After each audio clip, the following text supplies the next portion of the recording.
was like, damn, guys. All right. Sweet. This is our second Thursday of 2024. We're in the 50s now. Easily halfway through the campaign. The largest, most dangerous Jenga blocks still wait in the tower for their chance to come tumbling down. This week's Faxpiration is, what is your favorite thing to do by yourself? That's nice. All right. So, what is your favorite thing to do by yourself? While you ruminate on that, would anybody, for an inspiration, which can be used before a roll to give advantage or after a roll to give yourself a reroll on any d20 check that you make. That's a full reroll, so reroll both dice if it's advantage, disadvantage. And they don't go away on a long rest. If anybody is interested in getting a third one of those, give me a recap of what happened last time. Keep in mind that in the recap, you are omnipotent in so much as you need to give the recap. All right, we got a 14 from Leo Johnson. Going once, going twice. Fanspo bot trying to come in there. All right. And I mean, I'm surprised Dunbar didn't show up, but yeah, all right. Sold to Leo Johnson, 14. What happened last time, Leo? Man. The last few days, I've learned a lot. You know, I've gotten some paper from Rudolph, because I really got to put my thoughts down to paper. I may be the only sane person left in the party. Hold on. Maybe I'm getting ahead of myself. Let's go back a few days.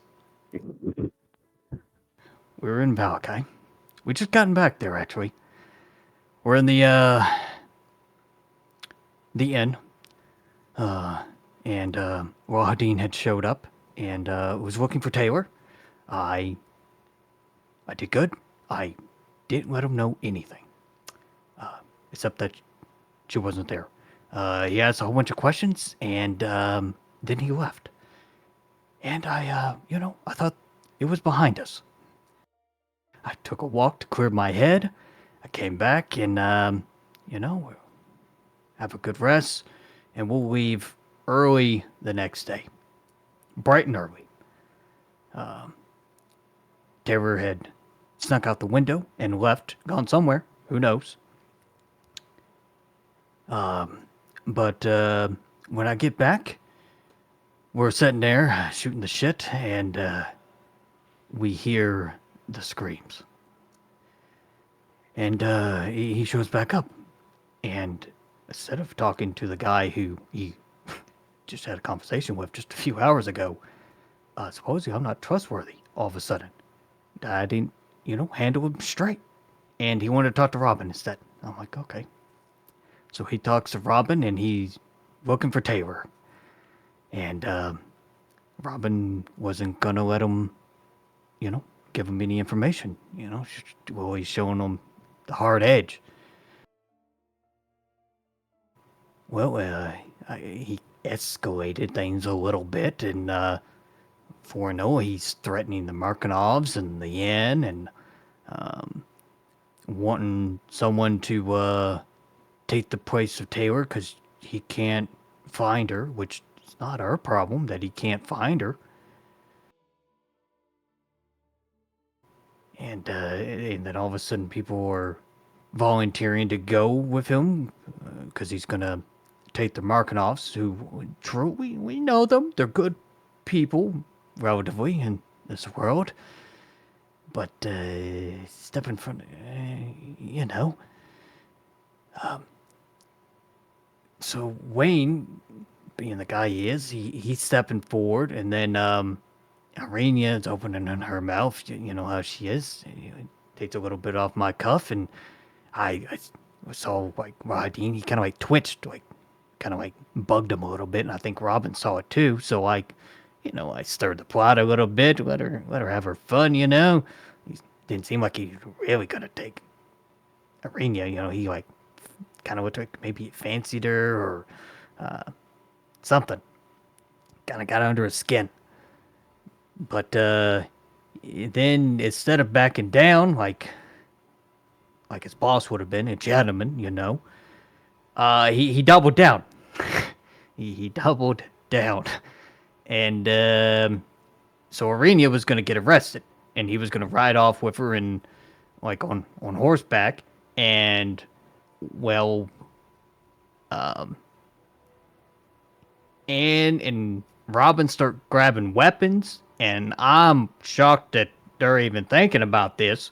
So I grab not my weapon, but Minotaur, and look for the door. When Wayne steps in front of Irenia and decides to go in her place, which the guy has had a rough few days, and I don't think he was thinking straight. But, that was his choice. His choice. And, he went away with Dean. Robin did not attack him, thank goodness, because that would have made our day way worse. Instead of writing this letter, I'd be digging graves, probably. Yeah. So, Wayne got hauled off to be punished. And, I've been taking care of Dunbar since. Dog was totally distraught, biting fingers and stuff. Good thing Anne was there to handle the pupper. Oh, yeah, that was a rough night. Yeah, I didn't sleep very well that night, but we gotta keep moving on. Try not to make enemies of everyone we run into just because they're doing their job. And we went to the tower. It took us a few hours, and now that I'm writing, thinking about it, Ismark or Isaac would have probably flipped the shit if Irenia actually got taken. Now that I think about that, that's probably, we kind of got lucky there. Taylor was at the tower, and we discussed the consequences of our actions, and I tried to remind everyone that we were not trying to actively be hostile with the guy that runs this place and is a god and can teleport and fly. Or at least not until we have adequate time and planning and a way to open the door out of here, which I guess everyone forgot about. And while I'm thinking about this, I hear Taylor and Ann, and I think Robin talking to some people out the door. And I leaned against the door because I wasn't going to go out there. It was, it's safer in the tower. It's got magical fortifications. Who knows what it was. And it was those secret police guys, those cold shoulders. And they're looking for, they weren't looking for, what were they doing? Oh, they were just checking out the tower. And so I was like, oh, this is bad news. These guys are steal people off in the dark and disappear and do all kinds of horrible things. And they've been stalking the land and sending, eviction notices to towns. But Robin and Taylor chit-chat for a while. And then they asked to come in. And I'm like, oh, crap, we're going to have visitors. Not the good type of visitors. So I'm, taking our one good gun and getting it ready. And they asked 3 or 4 times, but Taylor never lets them come in, which is probably a good thing. They seemed a little ticked because I guess they got to ask for permission to do things. They don't have to ask for permission to do anything else here, so that's kind of weird. And they leave. Then we take a few days to rest, recoup, calm Dunbar down. I think he's doing slightly better. Less panicked, howling less. So we gotta go get our stuff from the cave, because that's where our money is, and we need the money to buy stuff. And then we're gonna go to Krezuk and do some great stuff, get paid for a job that Ann mostly did for us, and go visit an abbot, because he can heal people. So we leave the tower and we're heading our way to the cave, cutting across, because, who needs a road? And then we hear dogs. Or maybe it was Robin hears dogs. And it's the other dog master, the bride. Well, whatever she wants, it's probably not to give condolences. So I guess we're about to find out. I better tidy this up. That was fantastic. Go ahead and take your DM inspiration. Well done. A lot happened last session. There's a lot to start the year off with. That's, all right. Hopefully today's session will be a lot more relaxed, like just walking through nature, that kind of thing. Anybody interested in answering the question? Go ahead and roll a d20 into chat for a d8 bardic that lasts the session or until you use it. Got an 11 from Anne. Going once. Going twice. Oh, a hot 19 just came from Taylor Swift. Going once. Going twice. Whoa. Okay. Hot 19 from Taylor Swift. Going once.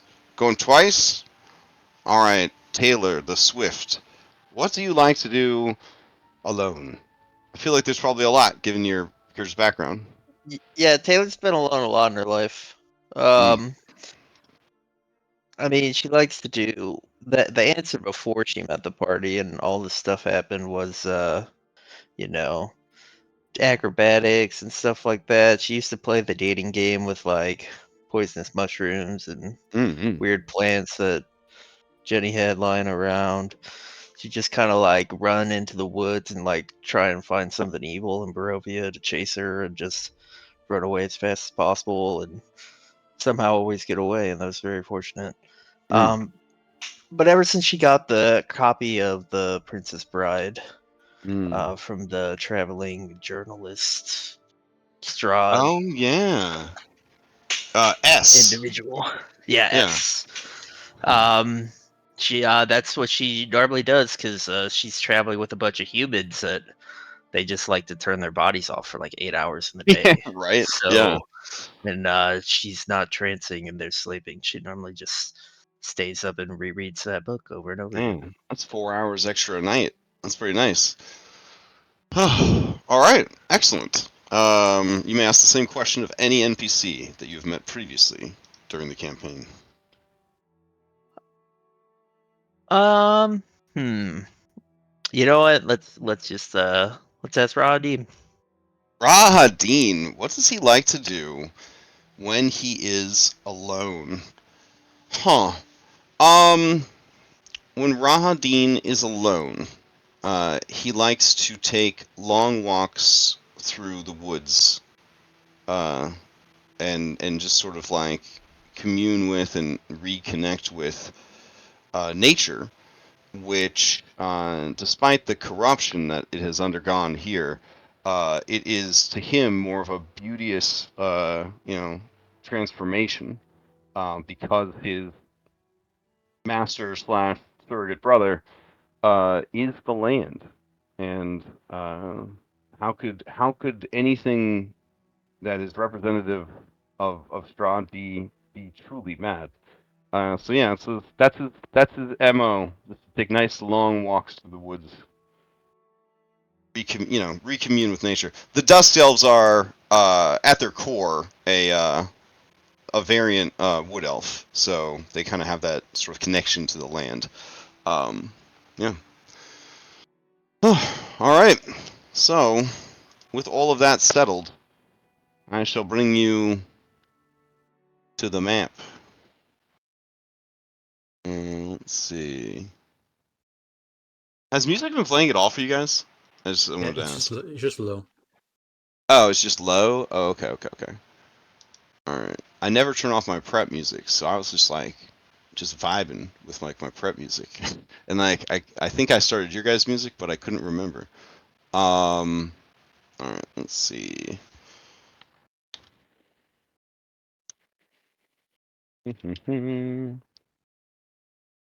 Oh, that's not good. Alright.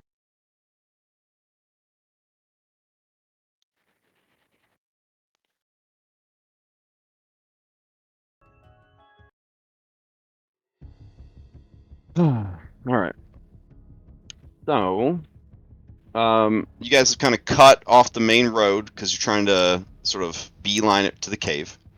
And there is a small stone footbridge up ahead that crosses a frozen stream. The footbridge is about 15 feet wide and spans about 25-ish feet of frozen stream.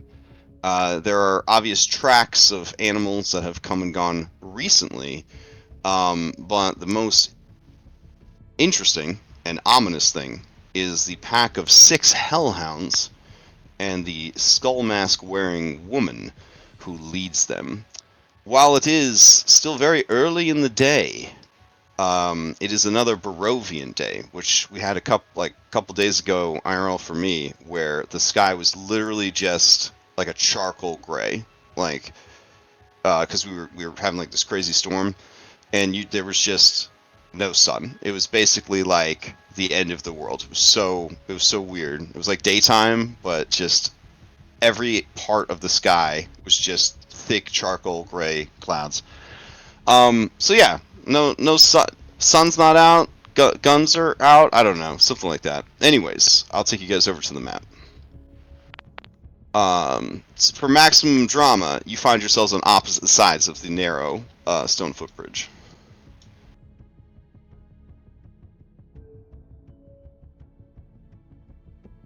Dunbar lets out a low whine because hellhounds are very scary, and he's also super depressed.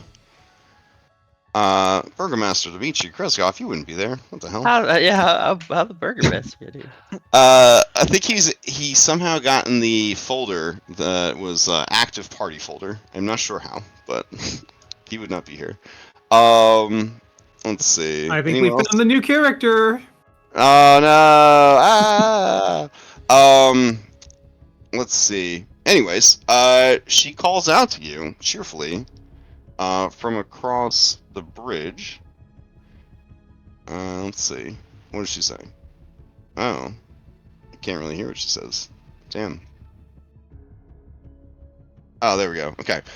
She calls out to you and says, "Oh, there you are."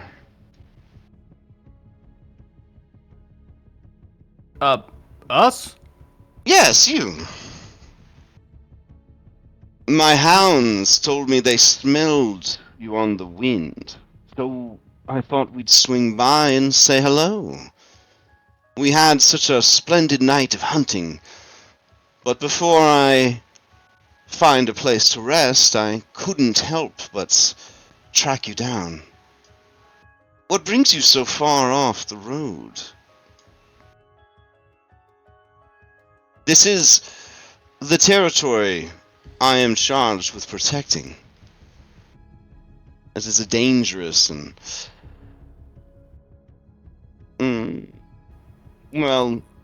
wolf-infested land. Well, you remember back in the castle when we told you about the portal that took us yes. accidentally? Mm. Well, it took us, but it didn't take all of our belongings that we had separately back at our camp. So we're making our way back to our camp to go collect our I see. I our hope items it's that were all. left behind. I hope it's all still there. Leaving your things unattended in such a manner is very irresponsible of you. Well, Surely was you not could have purposeful. left one of your number behind to keep an eye on it.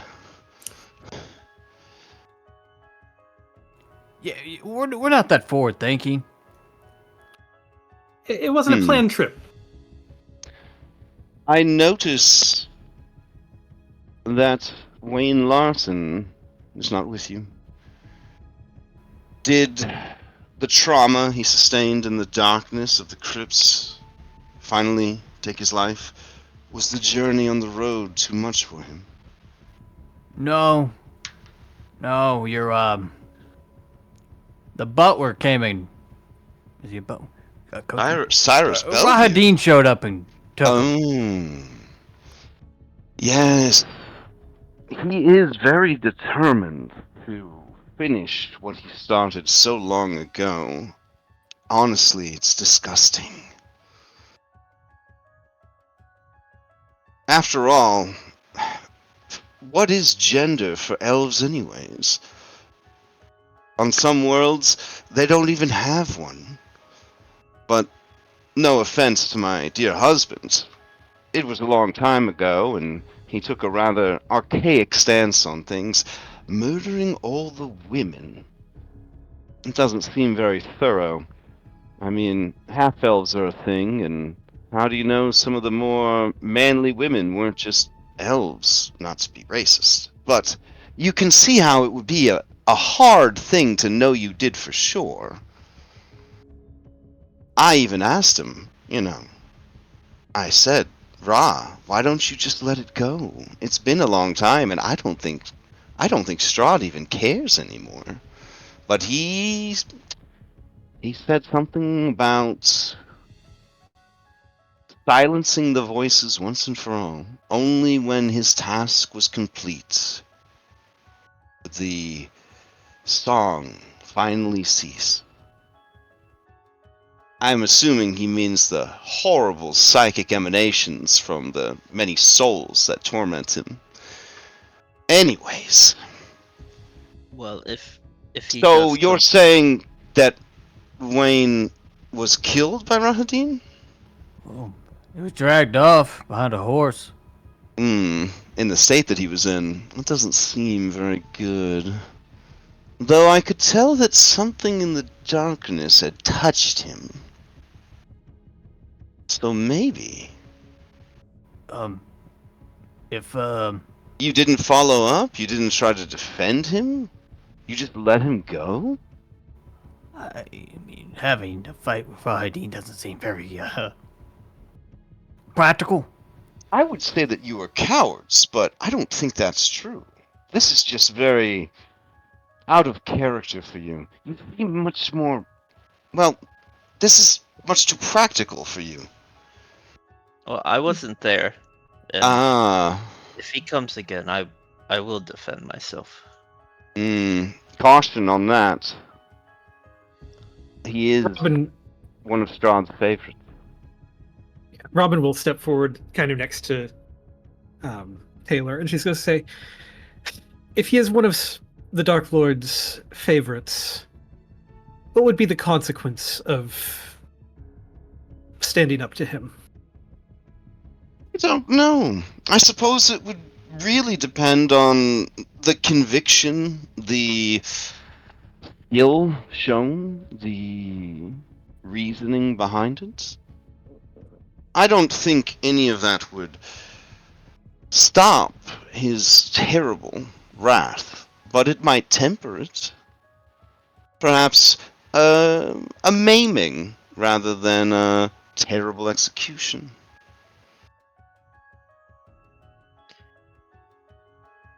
Yeah, Robin will just kind of nod at that. Then what of our little friend? Dunbar? As she says his name, Dunbar, this woman, she is the favored of the Lord of Beasts. She understands animals and beasts in a way that that the other two legs, they just don't get it. She speaks freely with them, understands what they say and what they need.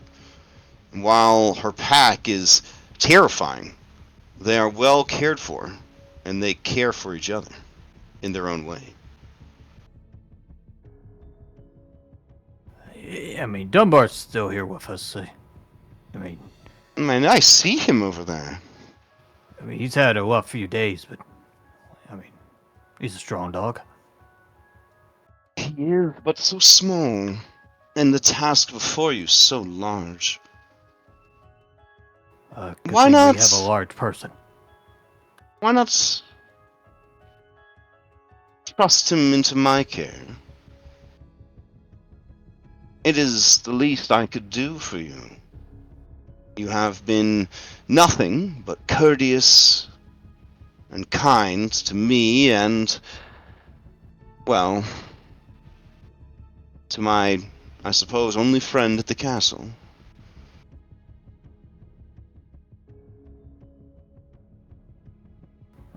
I think we would prefer him to be around people he knows. He knows me, don't you, boy? Dunbar will perk up a little bit, and like you see his head like above Thought, where Thought is kind of hunkered in the Yeah. snow. Thoughts with Taylor. Taylor just can't carry him around because she doesn't have hexes. Well, it's funnier if he's trying to hide behind the frog. Yeah, maybe in this moment, though. No, it's cold. That would be in the backpack. He wouldn't even be out on the fucking map. So Okay, well, in that case, Dunbar was trying to hide in the snow. Okay, fair enough. Fair enough. There is the cool effect of the snow around the Hellhounds is all melting away, but and we'll say out loud, Wayne's final words were to take care of Dunbar. He stays with us. how much more taken care of could he be than pampered pets in the castle? Warm fires, bellies full of food, out of the rain. Dunbar, this all sounds pretty good, bro. It's been pretty good. Yeah, but And same place where Rahadin is. Who took? Rahadin would never harm an animal. Not one of mine, at least. and Robin, roll an insight on her, Yeah, sure. and specifically, like, I think what Robin is trying to figure out is Dunbar, would Dunbar be safe with her, like, as a, would he stay Dunbar, or would he become, Oh, would she turn him into a Hellbound. hellhound? Hellhound or vampire Dunbar, or like It's hard to know for sure what her motivations are, but your gut tells you that she'll take care of him. That, like, she took a liking to him, and I mean, no offense, but this ain't like a real beagle. You know what I'm saying? Like, this ain't a go hunting foxes beagle. This is a domesticated, like, modern Earth beagle, right? Like, this guy needs his Netflix. He needs his chew bone. You know what I'm saying? He needs a bed in every room. You know what I mean? This guy. This has been hard. It's been hard out here. It's hard out here for a little doggo. He got the blood of a hero. He does have the blood of the heroes, though.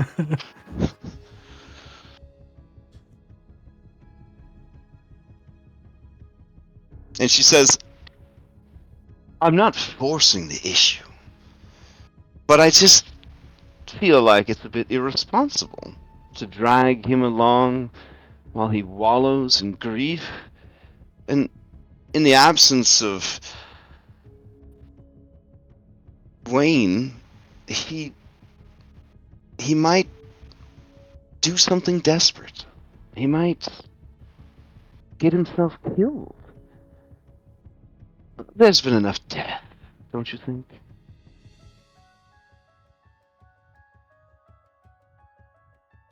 I mean, it's bad enough that you've enlisted this small child as your torchbearer. Talk about evil. That seems a little low blow. Well, if you'd like, she can stay at the castle as well. You've seen the guest quarters. They're more than adequate. And when you're done with your quest or whatever, you can always just come get her. The same with Dunbar. It wouldn't be a permanent thing. He would be waiting for you at the castle whenever you were ready for him.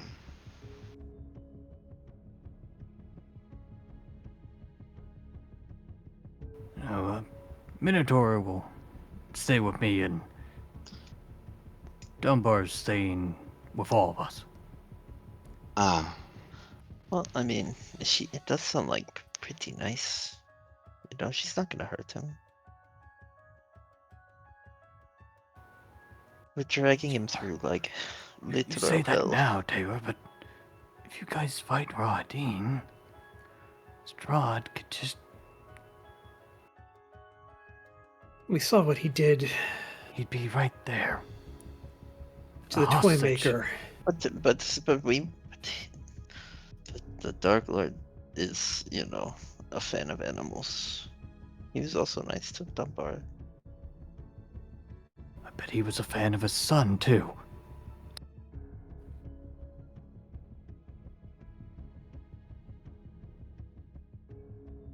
I mean, I'm just saying she makes a point, and I don't think she'll hurt him. Robin's going to look over at Minadora. Mm. And she's going to say, Minadora, what would you like to do? You have a voice and can speak for yourself here. She looks over at the scary lady and the dogs, with the warm fire emanating from the dogs. She shivers a little bit. She looks over at Dunbar, who is just trying his best. And she says, I don't need to go. I'm tough, and I'm here to help and carry... I help Leo. I carry his torch. And I keep everyone able to see. But I understand if you guys wanted someone to keep an eye on Dunbar at the castle, I would go if that's what you wanted. And she looks at Dunbar, and Dunbar, you see her childlike eyes welling up with moisture. Robin's going to look. She wipes the back of her sleeve against her snotty nose and sucks in a big slimy booger. Robin's going to walk closer towards Mhm. Valinta. Okay. As you do, the Hellhounds move into flanks. Yeah, and Robin does not have any weapons out or anything. Yeah. Yeah, They're just a, yeah. It's just their biz, their MO. Yeah. And she's going to walk a little closer. Maybe enjoy the warmth a little bit. Oh yeah. And she, but just to be a little more friendly, maybe. And she's going to, try to make eye contact. She's going to say, Dunbar and Minadora are not just random creatures. They are members of our party. They're people, and I mean I know he's a dog, but they're people we care about at this point. They're members of our team, and when we were the first time we were at the castle, when we came, we brought the toy maker with us, and there was a slip of the tongue, and he spoke to the Dark Lord, and I fear terrible things happened to him, even though he was a guest at the castle.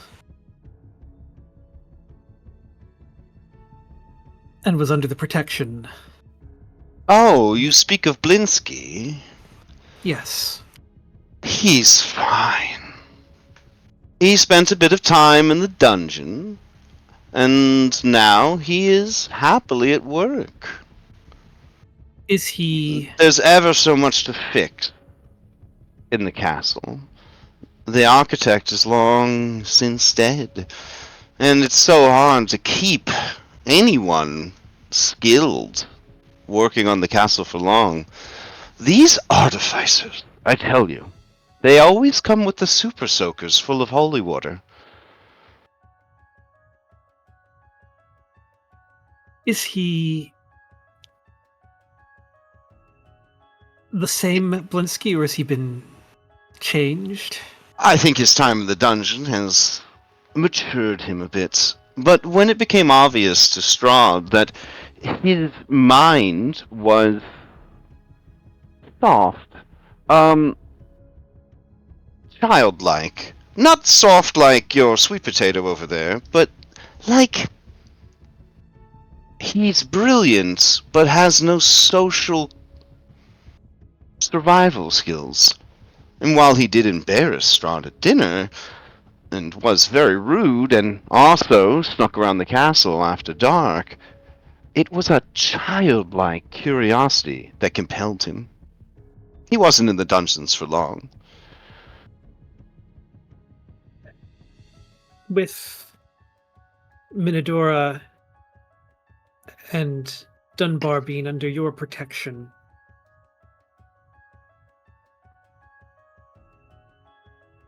I mean, Minadora is just a child. I would hate for her to end up in the dungeon for some... Oh, of course, no. Again, when Strahd realized the mistake regarding Blinsky, he apologized. Blinsky and Strahd go way back, so it's all water under the bridge now. I'll go ahead And and insert her. Yeah, sure. Yeah, Robin was about to as well, if that's all right. Oh, damn. Taylor, you do get the sense from your insight, oh, and Robin as well, that she is telling the truth. As far as she knows, Blinsky is alive, and Strahd did come to realize that Blinsky just is not capable of social graces. And, thought it was just a misunderstanding.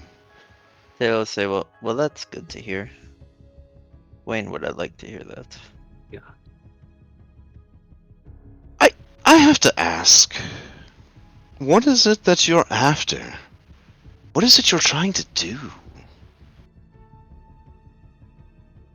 I think we're still trying to figure that out a little bit.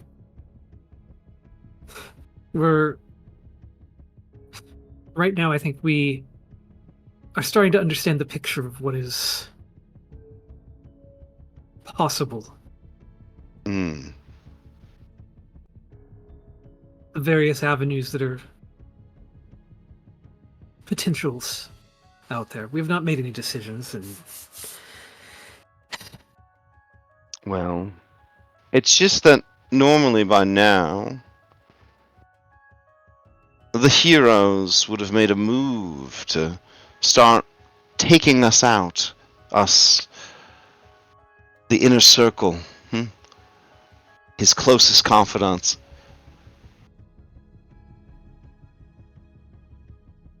Could it be that you're not sure of your convictions yet? Robin's going to just look directly back at her, and he's going to say, "Are you someone that needs to be taken out for the good of the land?" I do not serve the land so much as I serve he who is the land, and he who is the Lord of Beasts. The land is as it is, and not really my concern.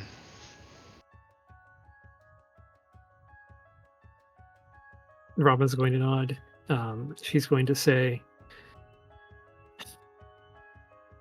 "I think that's still our question, is what is best for the land here? And right now, as you say, there is one lord of this land Well, who has There are- offered us..." there are some who would play at lordship, but yes. there is but one. And he has made you an offer, has he not? He has. Are you worried about becoming the next Cold Shoulders? Thought certainly does not fill me with great delight. I don't know how we could work with him with his best friend trying to kill us. Or me. Hmm. Well, if you were valuable enough, I'm sure he could call off Rahadin's hunt in a more official capacity. As it is, you are independent, and in his mind that means you must fend for yourself, as all beasts of the wild must.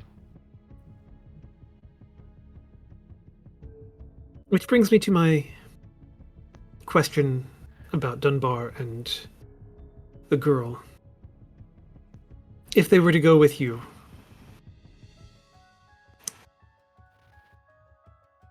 would they be held ever as hostages to be used against us? Well, on that I can make no guarantees, but I can speak from my own experience that while I myself have been responsible for a great many atrocities in my life and unlife, and while my master and husband has no shortage of terrors he has committed against the living and the dead, he does consider himself honorable enough not to use something so innocent as a means to punish and gain advantage. Think of it this way. If he wanted to use the girl and the dog to hurt you, wouldn't it have happened by now? He certainly hurt you enough already.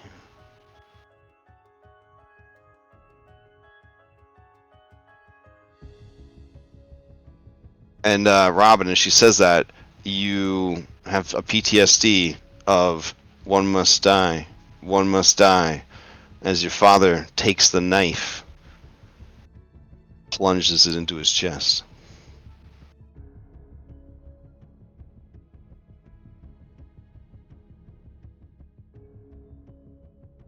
Yeah, Robin's just going to be quiet for a minute.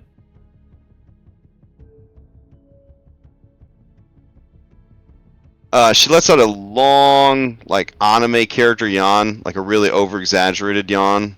And because yawning is contagious between humans and dogs, the hellhounds all adorably start yawning as well.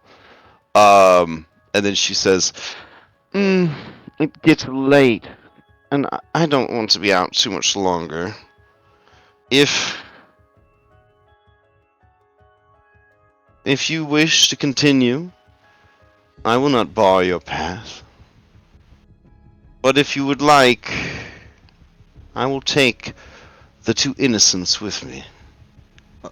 I wanted to ask you about Kressig. Oh, And certainly. A bastion of light in a land of shadows. But they have their own shadow to deal with.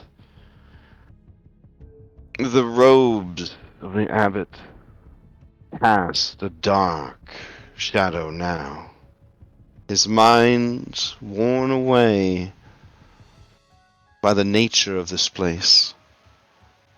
What was once a bastion of education and healing and light has become a place of screams and madness and terror.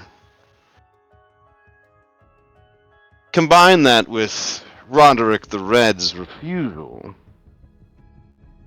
to let things lie, and Krezik has no shortage of troubles and woes. On I've that note, offered to help, but they refuse to let me in.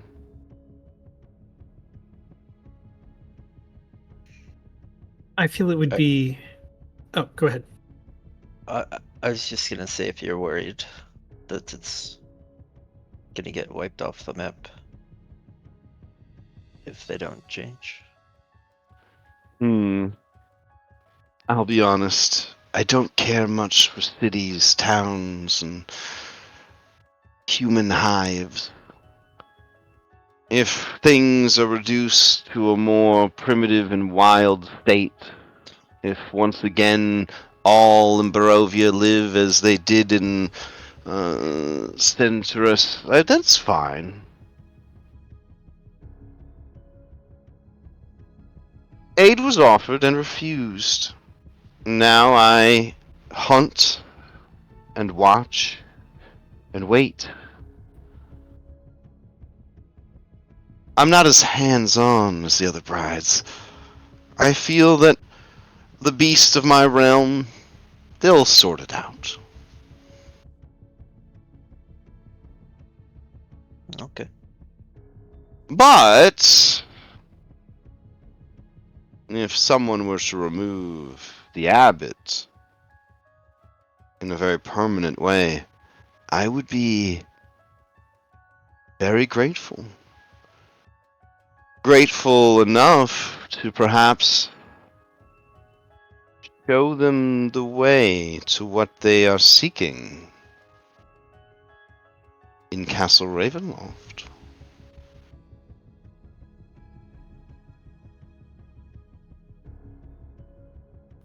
I guess that's one way of showing worth.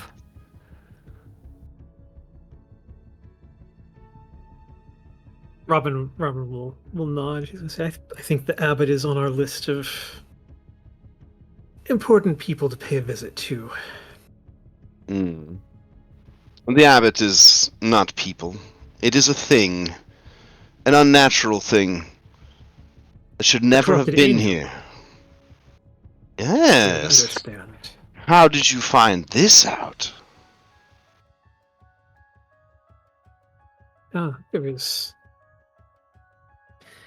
You seem very well informed. Is it that sad, nerdy fellow over there?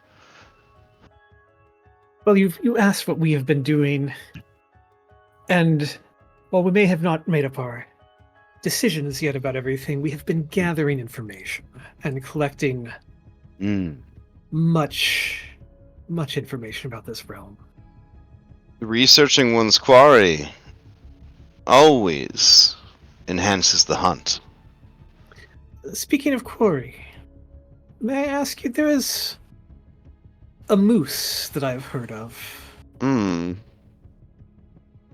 of a majestic moose that is in these lands. Do you have any idea of its whereabouts?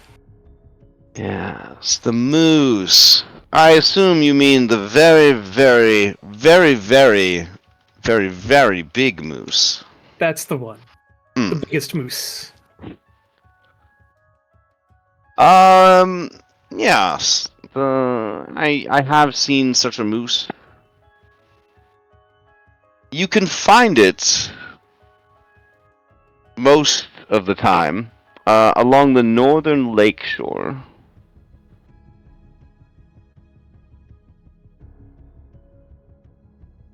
Though, with the strength you've accrued, I'd hardly say the beast would be a challenge to you.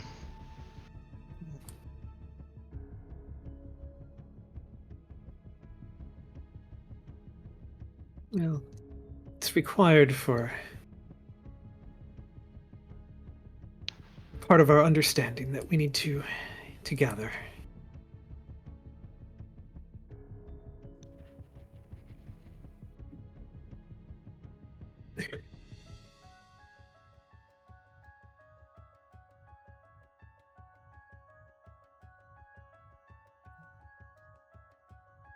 One last thing. The Voctor woman, Mm.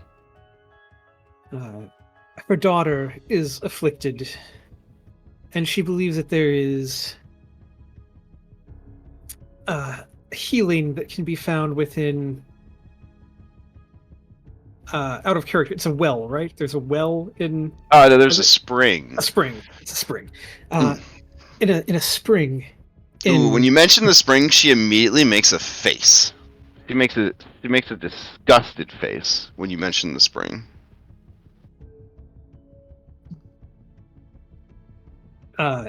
Robin's going to shrug. She's going to say, "Is this something we should avoid? Is there anything we should know about this place that you would want us to know?"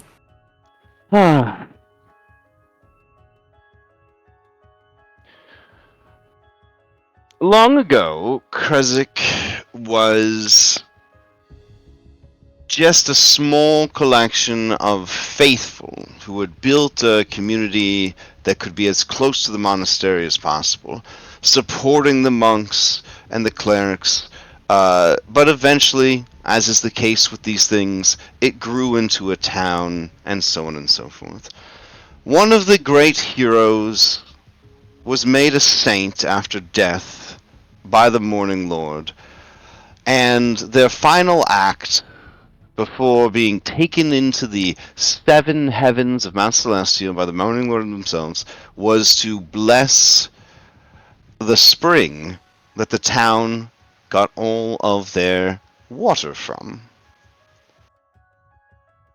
So the effect of this is that when you drink of the spring, it will cure you of a malady, but the water cannot be taken from the spring, so there's no bottling it up and taking it with you. But if you drink of it once in your lifetime, it will cure you of an ailment of the body, the mind, or the soul.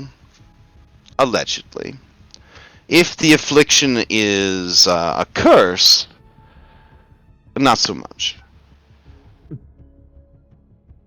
But there's a disgusting side effect where all of the Kreziks, since that is their source of drinking water and they drink it their whole lives, we can't drink their blood. Kreziks have holy blood. And she makes a face like, I still can't believe it. It's such bullshit. That's sort of the look in her eyes when she tells you it. I imagine it's like having a... But you know what can cure curses, and any malady at all? What's that? The blood of a slain angel. Even a fallen angel? Absolutely. What if there's a man in pieces that was stone? Oof. Mm, That's yeah, a bit happens more to of be in a tall barrel. order. That seems more like a resurrection situation. Your best bet for that would be something in the Amber Temple, though I don't know if you're willing to pay the prices they might be asking.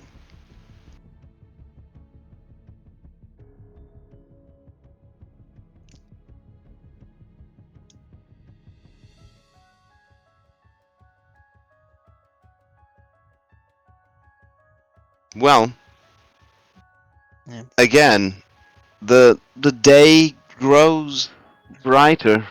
It's not. It's still like so gray outside. She says, and I require rest after my night of hunting.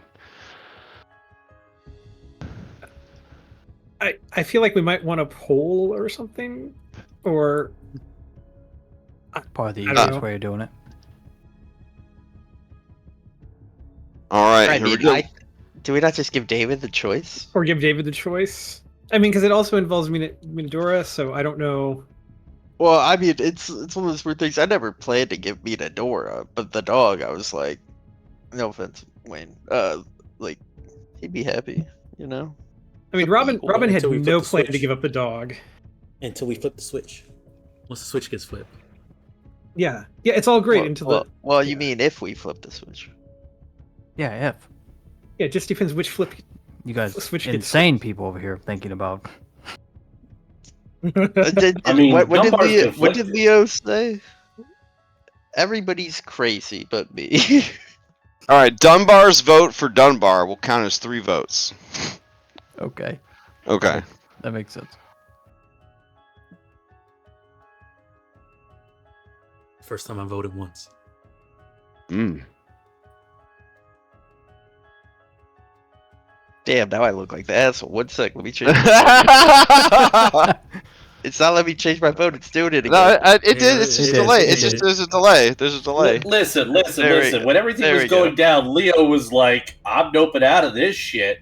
So I mean, people are gonna do what they're gonna do. All right. It sounds like you guys are determined to keep both. Yep, I see Yeah, 5 yeah. votes. If you just ask it, yeah, we'll just keep. Yes. You think this woman's just gonna rob you? Like, yeah. Yeah, She's yeah. just- Everyone else robs us. It seems She's like. for the most part pleasant. Like, I mean, she's the chaotic evil warlock of Baphomet, but do you think she's just gonna fucking rob you? I mean, come on. No, All right. I think she'll kill us and then commit, grave robbery. and I will say, yeah, it was good seeing you. It's not theft if we're dead. It's archaeology. Mm. I mean, it's she's not a murderer. She's a hunter. Yeah, there'd be no Wow. sport. There'd be no sport in that. All right. So she says, well, it seems that you've made up your mind, and I respect your decision. I wouldn't want any of my sweet pups taken away from me, and even if it meant misery for them, they would find joy in my company. And this one comes up, and she gives a little scritch, and it's basically like the dogs from Ghostbusters. You know what I'm talking about? It's got that vibe. It's so cute and weird looking. Awesome. Yeah. And then she says, then we will away. I wish you the best of luck in the retrieval of your things and your business in Kresik. You have a lot of very precious cargo with you. You'd be best finding a safe way to protect them.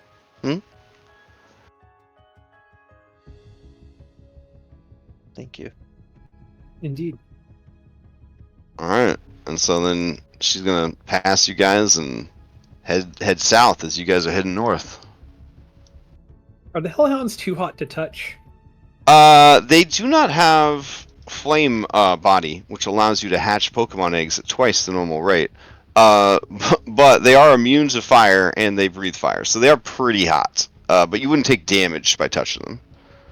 Like, It would be like touching an insulated like stove. You know what I'm saying? Like you'd feel the heat inside the oven, but it wouldn't burn you. well, let me. Is this a situation where it's like either a service dog or b like a really dangerous dog where you should ask the owner first? Oh, it's definitely touching. both. It's both of those things. For sure. Okay. Yeah. All right, Robin will fight the urge to pet one. Okay. She'll save it for Dunbar. As she passes you, Anne, she says, "See you around." Keeps going. Take it. God, take it. Dunbar just cowers behind Arena and is trying to burrow into her ankles. He is very scared of the Hellhounds.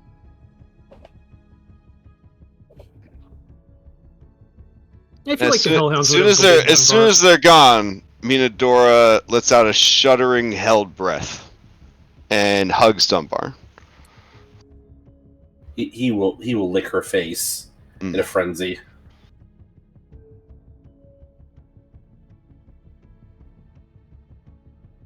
Dunbar watches her go, and you hear him say to himself, "That lady."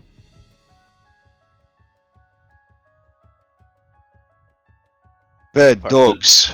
Yep. Yeah, Robin- sorry. Yeah, Dunbar just yeah, Parpar. Yeah, I was like, yeah, suddenly Dunbar learns to speak. No. I Yeah, mean, similar intelligence. yeah. Oh, rough. Oh, no, Rough. dang. Robin's. Yeah, but he definitely watches her go, and he has like a grim look on his face, like he's made up his mind. Like he he doesn't like her. Robin's gonna walk back, ostensibly to Leo, but also like Mm. to Minadora, but more kind of addressing Leo, and she's going to say, "Leo, I know Minadora's traveling as your torchbearer, but I think her primary focus should be keeping Dunbar safe, and I think Dunbar should be keeping her safe. I think the two of them should look out for each other. No matter what happens to us, I think the two of them should be working for each other. If stuff gets hairy for us, they need to get out. What do you think?" Oh, yeah. I mean, if it gets that bad, yeah.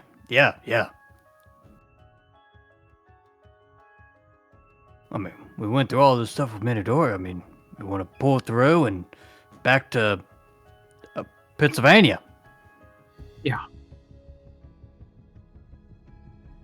And from Delaware. Delaware, close.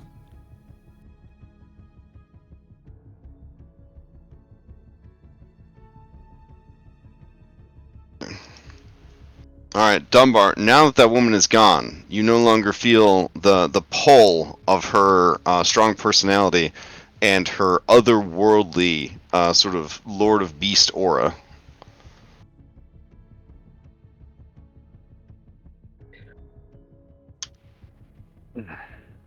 And I guess you guys continue on your way?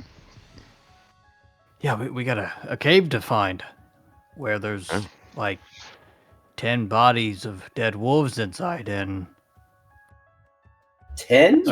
We only fought 5. As we're traveling, whoa, you got 10? I thought I heard Wayne. Yeah. Here. No, the ghost of White. You're starting your own Rahadin collection. Oh no. Oh no! All right, That's where Is Leo spirits not don't supposed to leave. hear Their Wayne spirits chastise don't the leave. random individuals? He was the only one that was sane left. Little did he know. As Oh, we're no. traveling, I'm haunted.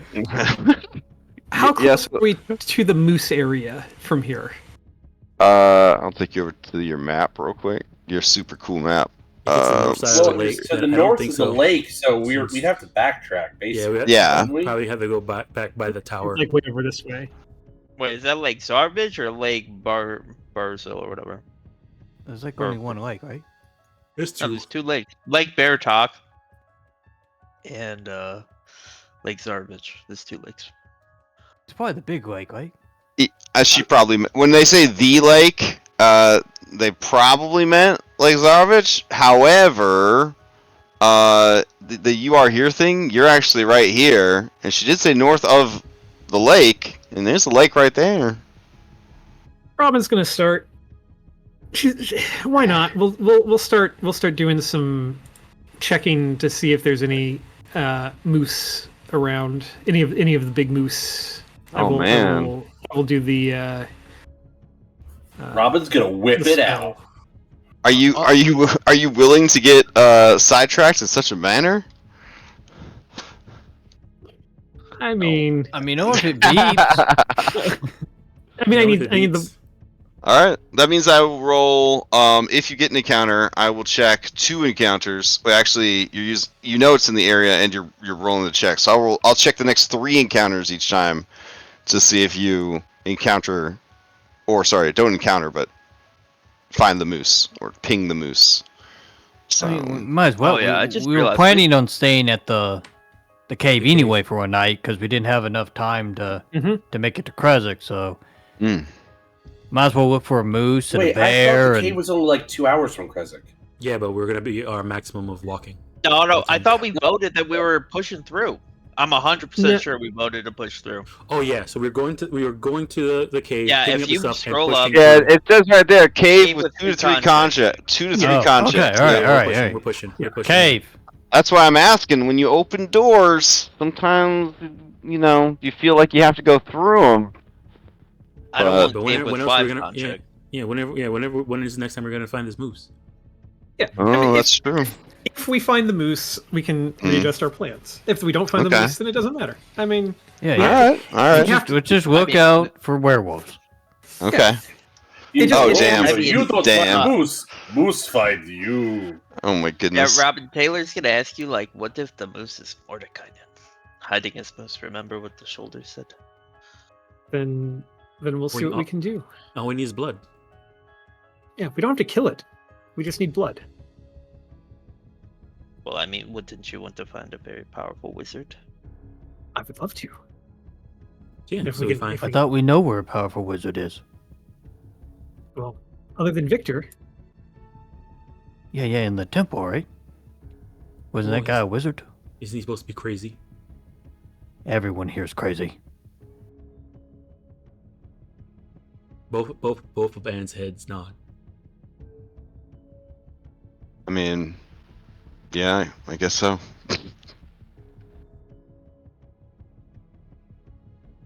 Okay. Let's check the rolls here. Dunbar perks up. Camp. All right, 3 road checks done out of 6. So 3 more road and 5 more woods. Oh my god. All right. Here we go. Let's see. 2, 3, 1, 2, 3, 4, 5. All right. 18 or higher on the road.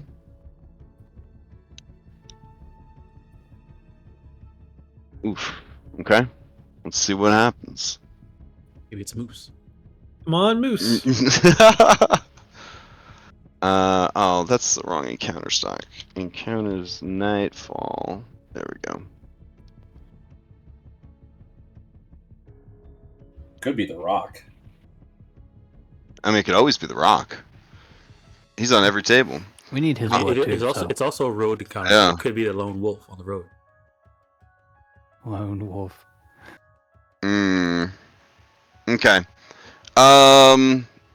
So. What if the lone wolf is Mordecai then? Oh no. What if the What lone do you- wolf is the new character? There's a lot of talk about Mordenkainen all of a sudden. All right. So there's up ahead. Excuse me. Up ahead there are. Oh man. All right. So 2 things. One, there are 3 people up ahead on the road, such as it were, the traveling that you're doing. They look like Vistani, and then when you see them, you get a ping at the maximum distance of your locate animals. So 5 miles north by northeast of your location is moose.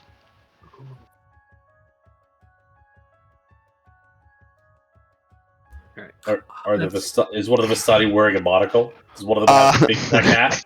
No. Long black hair? Man, that would be pretty slick. Anyways, I mean, maybe one of the girls is tall and skinny, and one of the guys is like very short, almost halfling size. But I don't know for sure. Anyways, as your large group approaches with giant, they reach for weapons, and they kind of they shout out to you, "Hold there! There's no need for violence. What brings you here today, friend upon the road? A moose! You seeking the moose? Are you? It is said the moose is one of the strongest animals in all of this area. That if you kill it and devour its heart, you learn secrets. Secrets no one would ever want you to know. Secrets about life and death. You know a lot about a moose. The woman amongst the number, there's 3 Vistani, 1 short man, 1 tall woman, and then 1 completely kind of average looking guy that's just hanging out. The woman says, "We know much about this land. If you could not tell, we are Vistani, and we are out and about scouting for our caravan. Robin would love to insight check what they are saying. Yeah, sure. Also, she has a passive perception of 20. I don't know if there's Oh, anything man. she should be noticing about them. Let's see. I mean, they're well armed, and armored, which would make sense if they're scouting. But they are not scouting. You get the sense that they're looking for stuff, but it's probably easy mark. Yeah, like they're definitely not hunting animals. Mm-hmm. Yeah. I mean, we're pretty far off away from the road. Your caravan may be lost. On the road. It is not so far. The road is within sight. Robin, why is the road within sight if they're scouting and hunting? That sounds like bandit talk. But you know that banditry is illegal in Barovia, and it's one of the number one things that Strahd Zarbich doesn't like. And the fact that Vistani would be considering banditry, there's a lot of red flags, a lot of confusing things going on here. Do you know Madame Ava? Yes. The woman says, we know Madame Ava. She is a good seer. We are not a part of her caravan. We spend most of our time in Darkon. It is west of here, if you can get through the mist. My caravan, my tribe, we can escort you to Darkon for a price. Why not put silly thing about the moose out of your head? Walk with us a while. We will take you to our caravan, and from there we can discuss terms. I mean, we're really looking for a moose, and I mean, it sounds important if you get all this cool stuff from eating the heart. The little guy says you would choose to hunt moose instead of freedom from this dark realm. I mean, we met somebody from Darkhaven. I mean, it's got dark in the name. Truly, it is a terrifically terrible place, but it is better by mountains and mountains than here in Barovia. Leo turns and looks back at Robin. They have sunshine, for one, and an ocean, for two.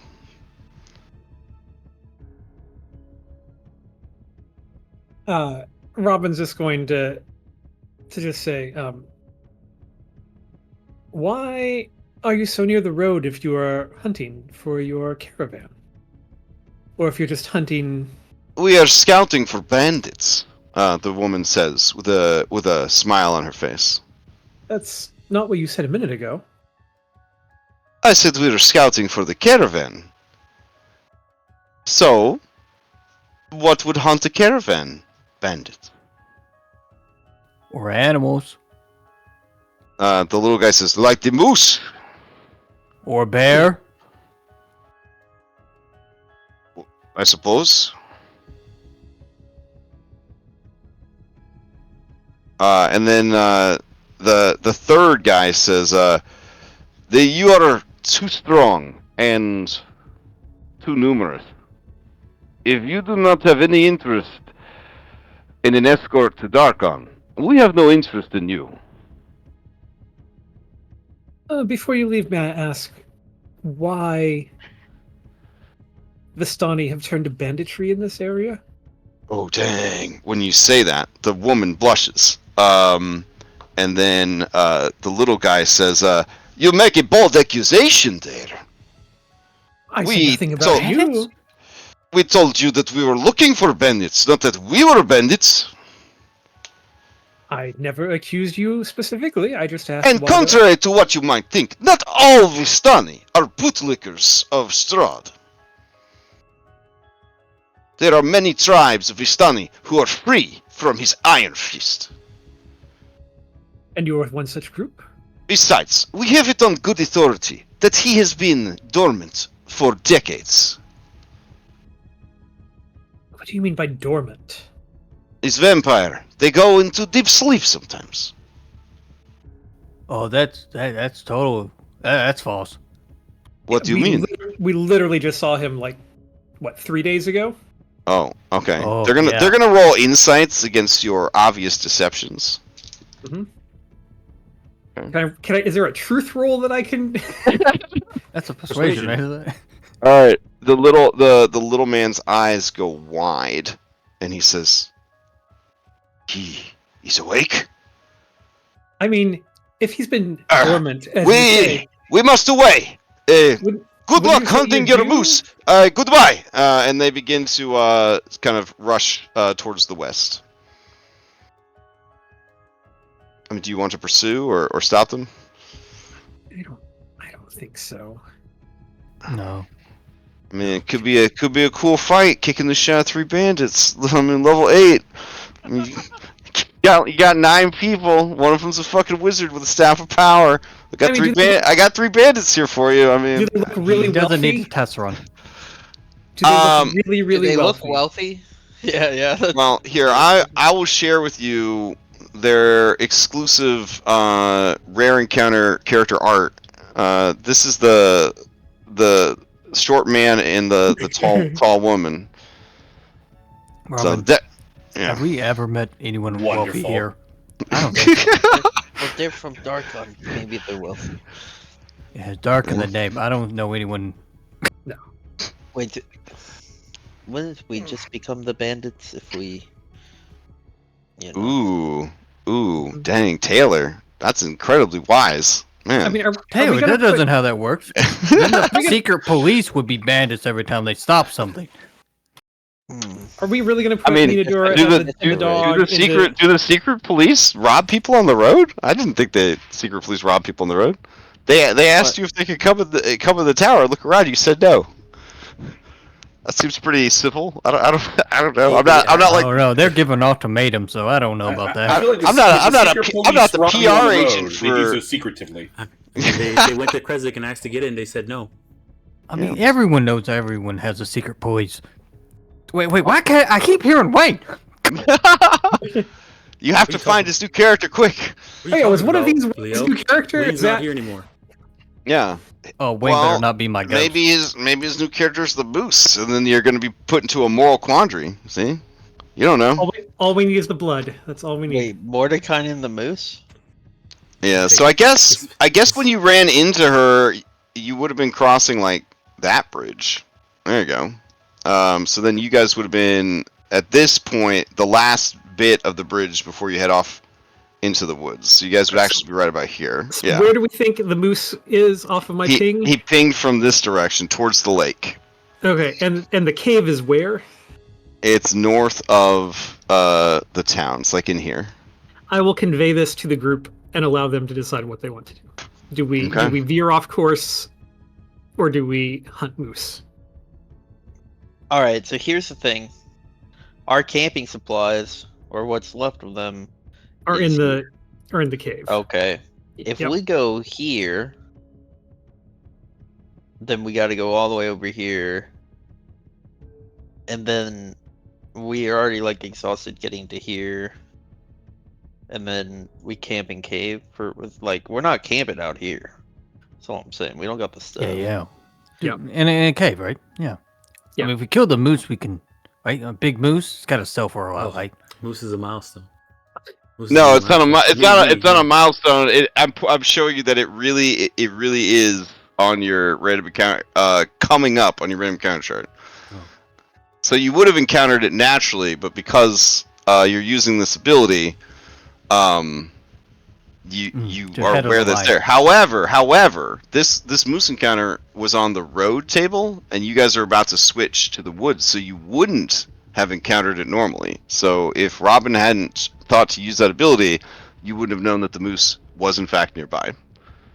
I just think it's kind of neat since everything's being generated by random tables and procedural rolls and shit. I think when stuff like that happens, I think it's kind of neat because Well, how long would it take us to get to the moose? 5 miles through the woods. well, assuming it doesn't keep moving further north is the problem. It might move closer to you. but I will check the real map to see how far it would be. Let's see. Not that your map isn't just I mean, fucking when else- spectacular. When else are we gonna go after the moose? Like, if this is our only, if this is our opportunity to go for it, what's I mean, that's kind of the thing, right? Because we have a timeline to get down to Baba Lasagna. Okay, I would like to go on record as saying if we keep calling her Baba Lasagna, You're gonna slip up and say call her that. it would be 3 hours if you went there. From where you are now, if you went north by northeast right now, 5 miles, it's difficult terrain. It would be 3 hours and 20 minutes. You guys move at a normal pace, right? You're not pushing yourselves with a fast pace or anything. Yeah. No, and we're not And doing, then- we're not doing any travel actions either. If And the then moose was still there and everything went well, you would then still need to travel about 6 or 7 miles west by northwest to get to the cave, which would be another 4 hours. So you're looking at 7.5 more hours of travel on top of what you've already done today, which is 6 hours of travel. So that'd be putting you at 13 and change. And then some of you can go 9 without a check. If you went after, well, yeah, what I'm trying to say is if you went after the moose right now, you would have to sleep outside, is what it's looking like. Mhm. Yeah. But the moose is in your sights. And up until David suggested there be a squirrel added to the encounter, it would have been an incredibly easy fight. So, I mean, But we all know squirrels are crazy. yeah. And we already got the fish. I mean, when's the next opportunity we're gonna have to go after this moose? I don't know. Exactly. I mean, if we don't get mooseying along, we're not going to get another opportunity. That's what I'm saying. All right. I mean, to the bold go the spoils, I guess. I will defer to the party on this one entirely. I mean, this is your Wait, hold place, on. You're right? the This is your seeker. thing. Why are you deferring to the party on Yeah. this? Here. It's all You don't about have to. this. You don't have to. We're on democracy here. I mean, Robin do you- obviously wants does to go, Robin- but okay, that's all I need.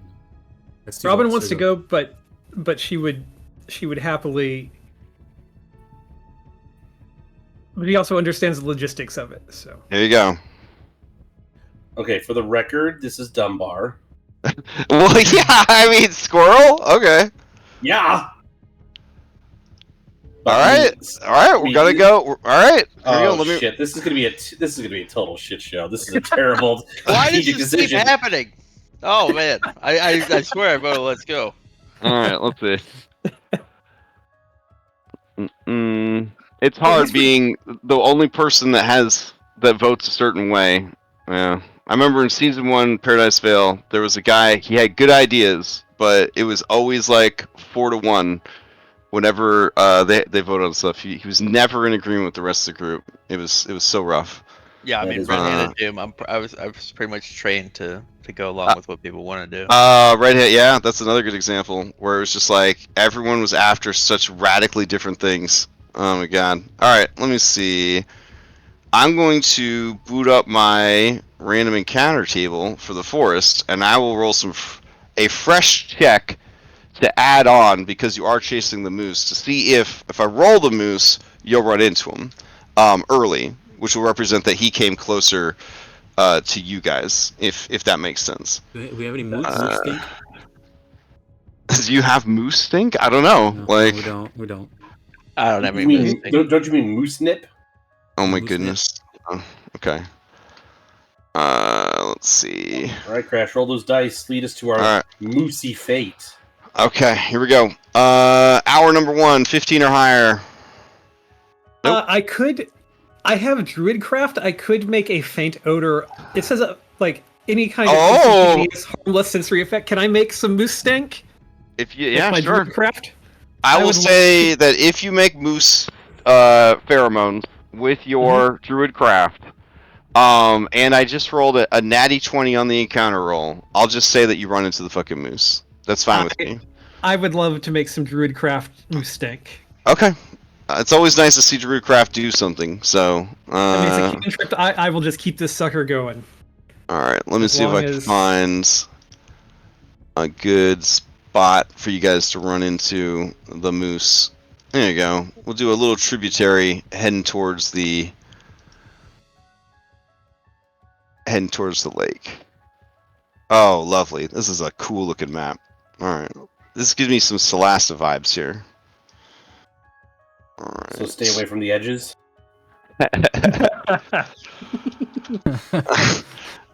Wow.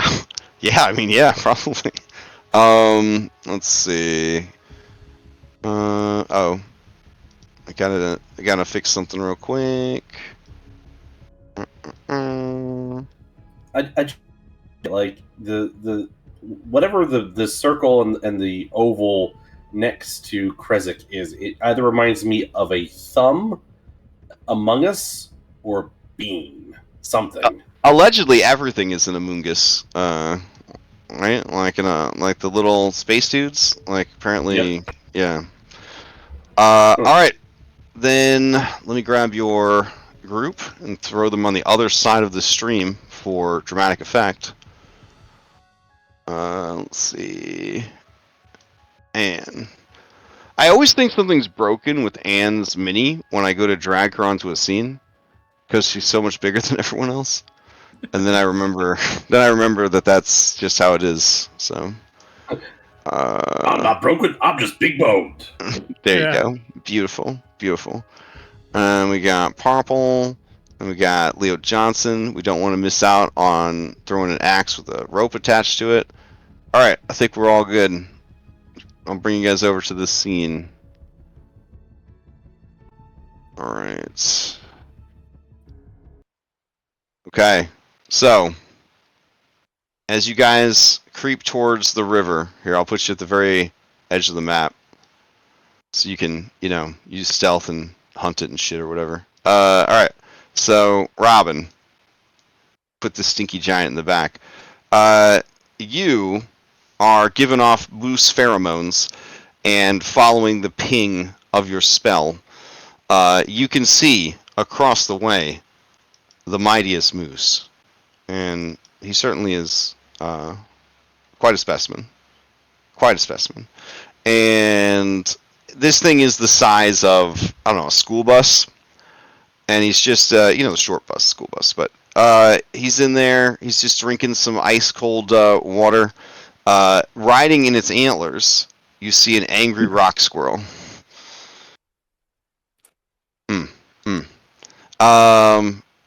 And it's just drinking of the water, but its nostrils flare, and it smells that sweet moose coochie in the air, and it starts looking around. Do you reveal yourself, or do you guys stay hidden? Dunbar, for what's worth, will stay hidden since we are upwind. He can't smell the squirrel, but I'm sure the squirrel can smell Dunbar.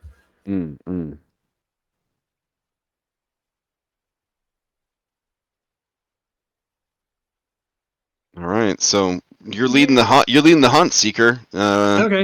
You guys gonna try to stealth up to him, or are you gonna just reveal your presence? I think Robin's just gonna tell everybody to kind of hold back a little bit for just a second, and she will reveal her presence and very slowly kind of walk forward with Moose Stank continuing, trying to feel non-threatening to this thing. Is this lake? I mean river. Yeah. Sorry, yeah. I should put a little label down here. So yeah. Are we on a map? Oh, Yes. yeah. You should be. Yep. I'm still on the Taylor's map there. table. Oh, you may have desynced, Yeah, but I had these things I'll earlier refresh. today. I'll refresh. oh wait, So- hold on. That one's not good. Let's see. Benio's maps are beautiful, but sometimes it can be hard to kind of see, the more gameplay-esque things. So see that white line? That kind of gives you a sense of if you kind of go in between these white lines, that's like the flowing water. And there's this dick right here. This is a tree. It's not really a dick. And then, yeah, should be pretty easy to cross over here without getting in the water. But yeah, this is ice cold water. Like you'd have some wet socks for sure. It'd be very unpleasant. How deep does it look? On the shoreline, no problem. But in like this part right here, it's pretty deep. All right. Robin is just trying to like slowly like make her way over towards the rock over this way. Yeah, okay. But stealthily or not? That's the big question. Or are you doing like a Crocodile Dundee, like where you're fucking staring it down, making like the devil's horns at it, like kind of deal? Sorry, I don't staring it down for the youngsters, you're being like Chris Pratt with like Velociraptors, like. Yeah, I don't think no, she's trying your to analogy was way better, Crash. I know, but the kids, the kids. So the kids can get some fucking culture. They don't know what the Crocodile Dundees are. They don't know. So, all right. It's See. a whale. Nice. Deep. I don't think she's staring it down because you're not supposed to make eye contact. Why'd you stop? Right? Why'd you stop there? Go fucking magical narwhal. But there's a wonderful song about narwhals. Guys, this is a serious gothic horror campaign. There's been too much laughing and then making this cute narwhal. Stop it. We got a fucking Rocky and Bullwinkle reference today. Guys, I know we're all sad about this campaign, but we can't fight it with joy and happiness. I want everybody getting sad real fast. All right, challenge accepted. So I did it with joy and happiness. All right, I'm gonna roll a perception check on this guy. Mm-hmm. Remember, I have all right. Moose stank happening. All right, so you do have the moose stank happening, but you do have this nice like stream running between you. So at first he doesn't really pick up on it. Maybe he's tired, maybe he's lazy, maybe he's overconfident, but he got an 8 for his perception check. So he's just drinking. Occasionally he looks up, blows some like snot out of his nose, gets another drink. The squirrel, however, is a little bit smarter than the moose, and always on guard. That tracks. Yeah.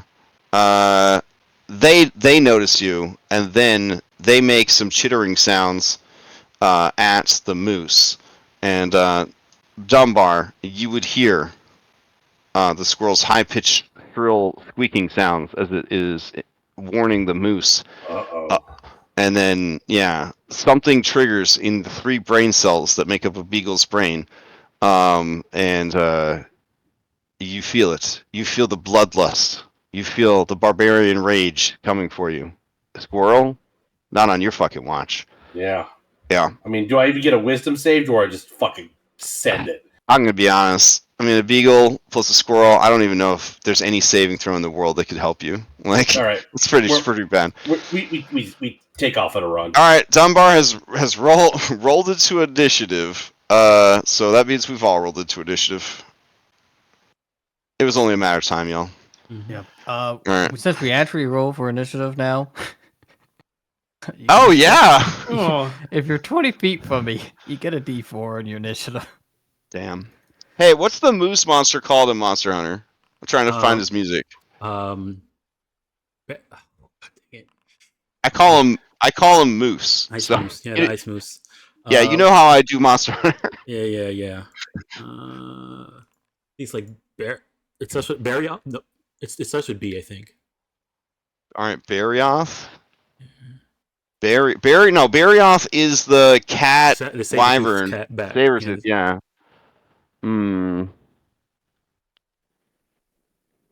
I know it's an Iceborne. I should just be able to put in Iceborne Extended, right? Why are they locking this dude's music up? Is it Ma? No. Hold on, this is Google. Monster Hunter Moose. I mean, at this rate, this fight isn't going to be very musically inclined. Oh my god. Banbaro is the name. Banbaro, yeah, that's it. I know it's that would be. I'm not gonna lie, mooses aren't very exciting creatures for me. I didn't see that monster and get excited enough to remember its name. It was really fun having him in the one shot. Moose are the only remaining megafauna in our ecosystems. Yep. They were there when mammoths were there. Yeah. Yarp. What happened? Why did they get to live and the mammoths had to die? Well, mammoths were bigger Yeah, bigger. Uh, Bigger And- body, harder, and When, more warmer. oxygen. mm. Everything else was just too big and died out. Well, everyone feels the way that Remy feels about this monster because no one has bothered to extend his theme. Yeah. That's unfortunate. Poor baby. Yeah. All right, that's fine. We'll just repeat it every Look, they 5 can't minutes. all be winners. They can't all be winners. What? He was a cool monster. I mean, he was the first monster that used the environment in Iceborne. All right. See, Dunbar, I don't take you out of initiative anymore. Irenia, you do come out of initiative. Parple, you're not in initiative, and maybe you'll get to take a turn. I don't know. We'll see. I'll try and remember. All right. Wow, it's a pretty small initiative tracker now. Okay. All right. Looks like Taylor Swift, you have beaten Angry Rock Squirrel. Do we have our Did I forget somebody? Arena's brother? Oh yeah. I always Yeah. forget him. He's not. And Yeah, Victor? Victor's there. Victor's here. Oh, he's just Yeah. not an initiative that we can see. Oh really? Well, We we can't see- have we this can't really- thing where like we can't see all the enemies in initiative until their turn comes up. Oh, until their turn comes up. Oh, okay. Yeah. Should I feel like now's the time before I go any further. I will make Isaac not an enemy anymore. Hold on. I will make him your friend. Because he really likes that Leo guy. Leo cracks him up. So, there you go. Look at that. He's got green now. Oh yeah. Wonderful. Wonderful. All right. Taylor, you still won initiative, even though Isaac put in a good showing. So, what's the play here? All right. Am I this distance away? Yep. You guys were watching Robin, the Seeker, commune with nature and waft her moose stank towards the creature. But before Does the moose she look could, like it's Hmm? about to charge Robin? the moose looks incredibly stupid.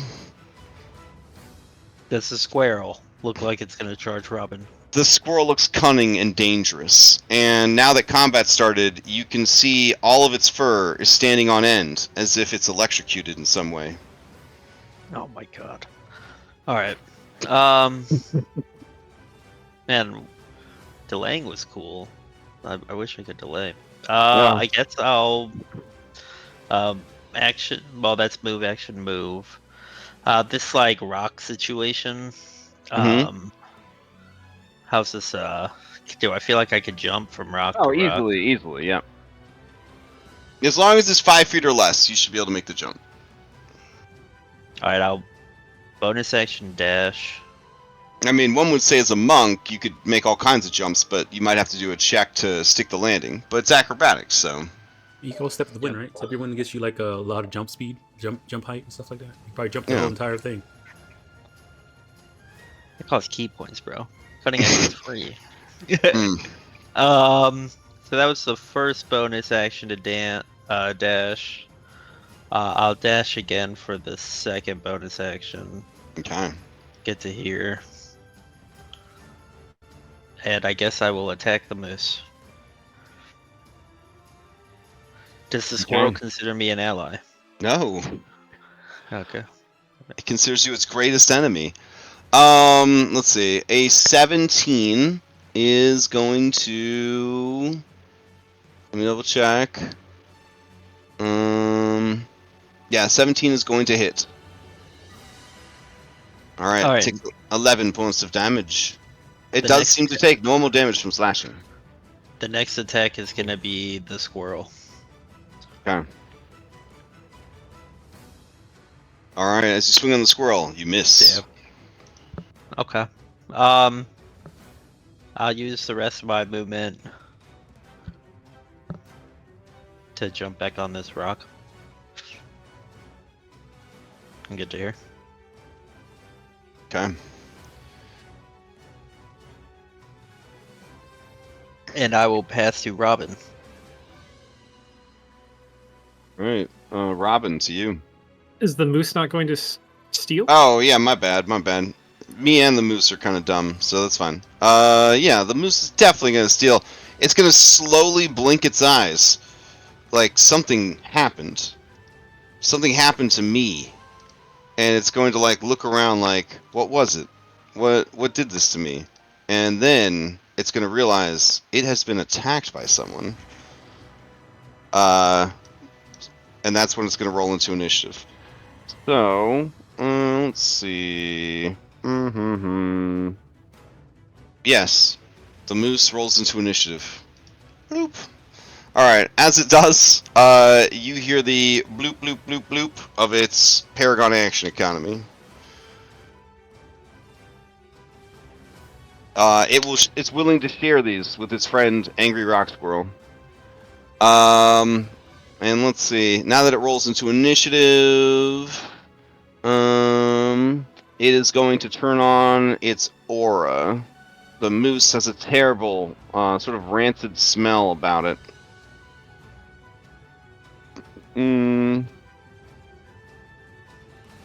It is a poison-based effect, so if you have any sort of resistances to poison, and you don't want to start your turn in it.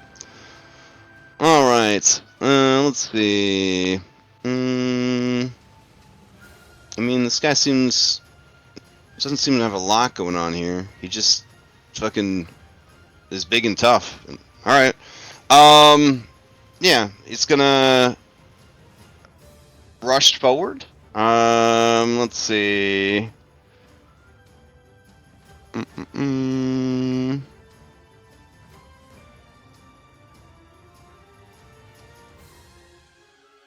Alright. It's going to use its Scout Explorer ability to climb and move across difficult terrain without movement penalty. And then it is going to come bounding towards Robin. Does it notice the moose stank as it gets close to me? Oh, yes. Yeah. That is what drew its attention instead of Taylor. Does it change its disposition to me at all? I mean, this is a family-friendly game, so I'm not going to tell you too many details. But it's very confused, though. It is going to try and smash you. Let's just put it that way. All right.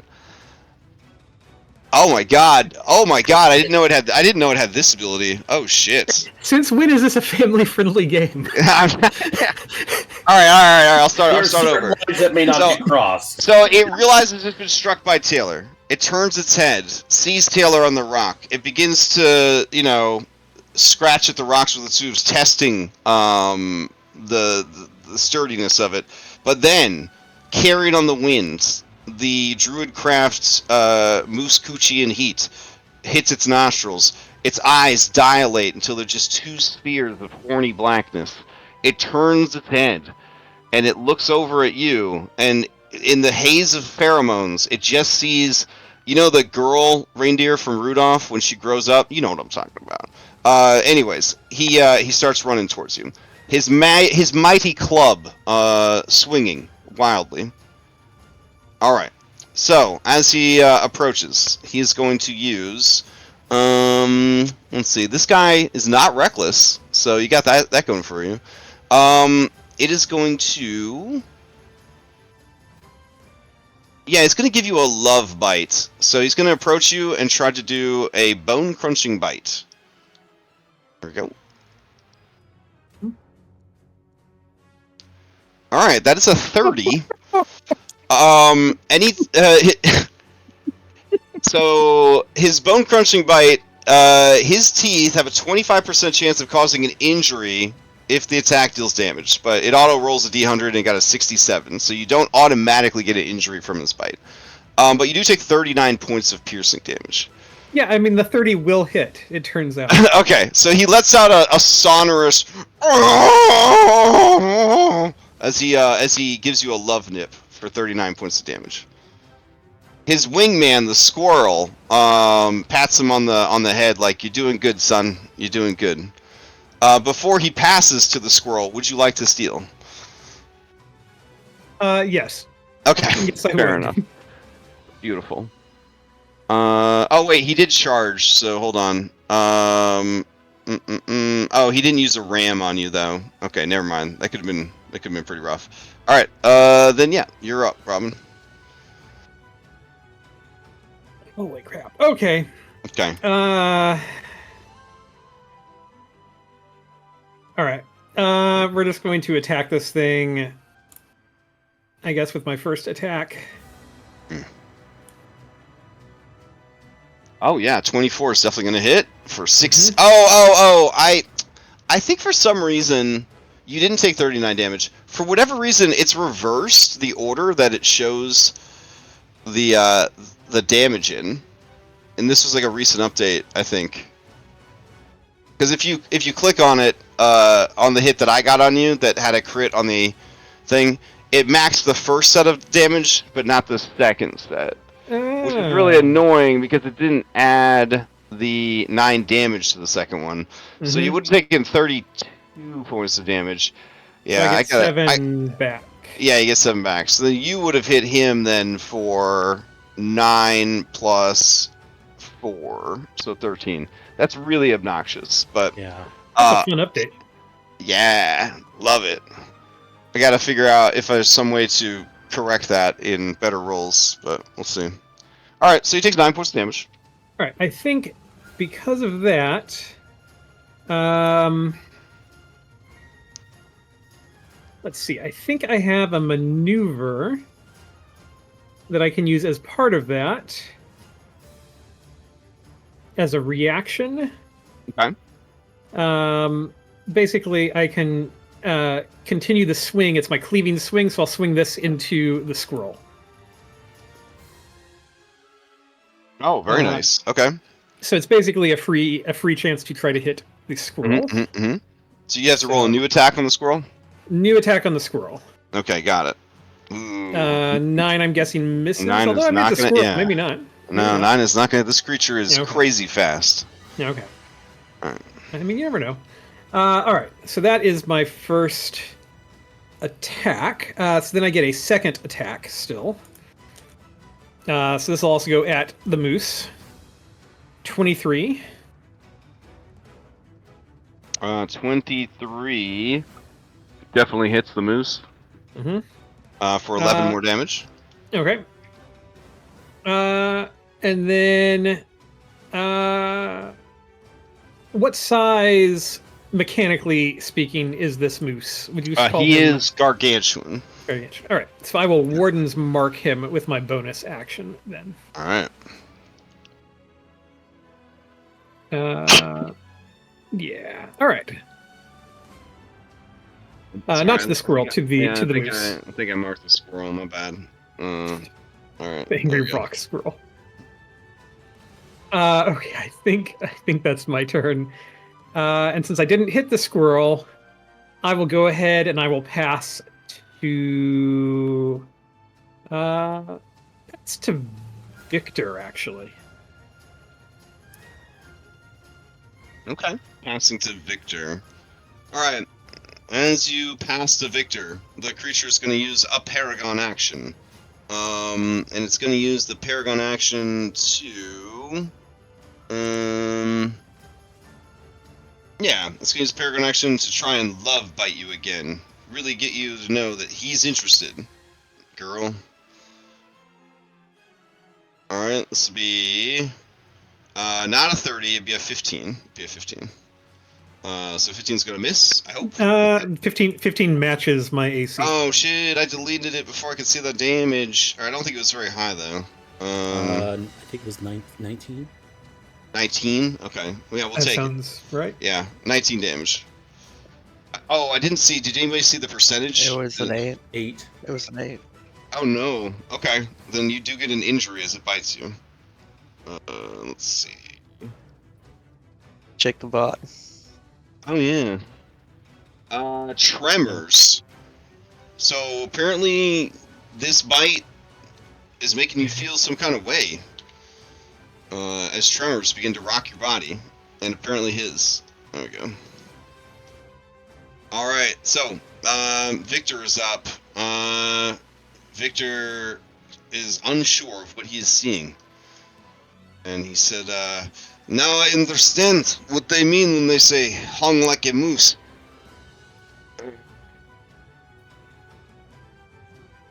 It's gotta be a very embarrassing thing to say in front of your brother and your crush. You know, sometimes brains are more important. You know what I'm saying? I don't know. That's what engineers with big paychecks say. All right, so he's gonna use Scarecrow Straw and Arcane Dust, and he's going to Firebolt it. Fucking A, dude. And not hit it at all. Wow. Okay. So complication. Extreme favor. All right. Well, an 8 still doesn't hit, but now we've got extreme favor to deal with. All right. He's gonna pass to Anne. Seems like an Anne thing to do. All right. Before you go, Anne.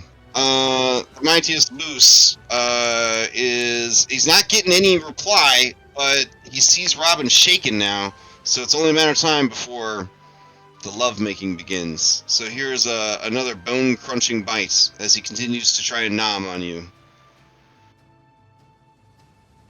19 for 23, but Yes, no injury.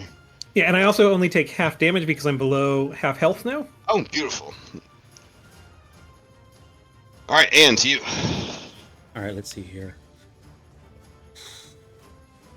70. All right.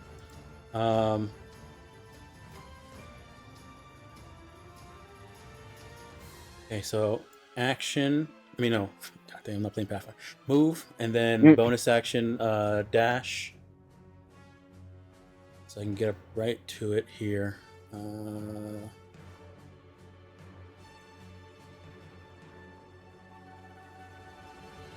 And and we'll take a swing with the vicious great axe, giant great axe.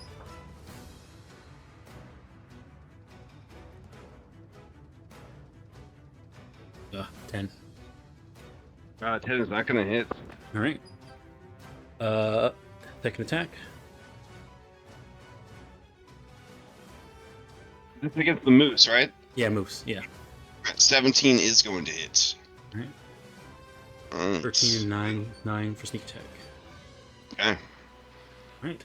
And that's it. Oh wait. Okay. Farpool. Oh, nice. Yeah. New year, do you. All Yeah. right. Farpool's gonna run and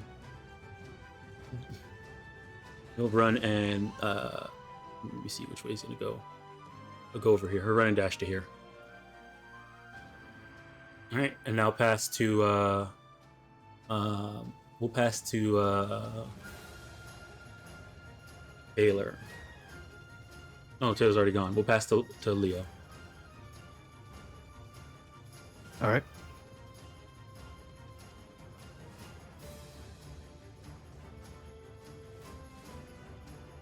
We'll run up and yeah, that's a little too big for my axe. All right, time to get the big guns out. Get the rifle out. And we'll aim at it and shoot at it.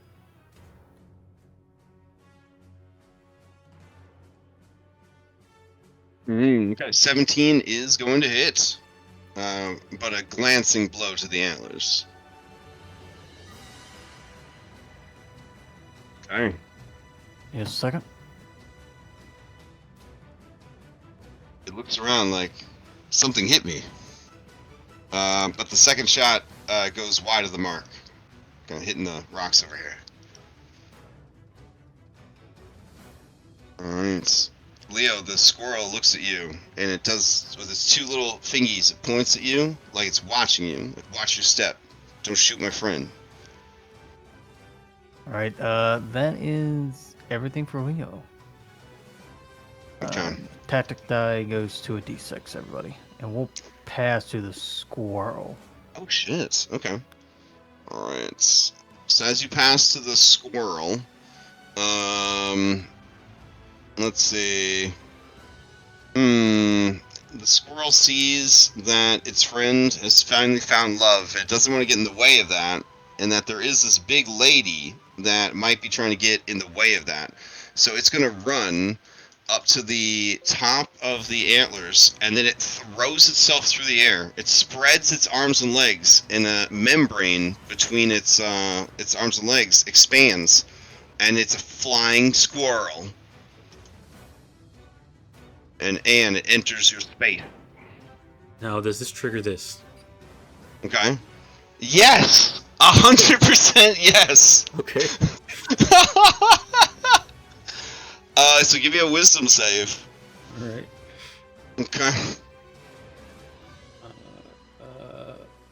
Wisdom.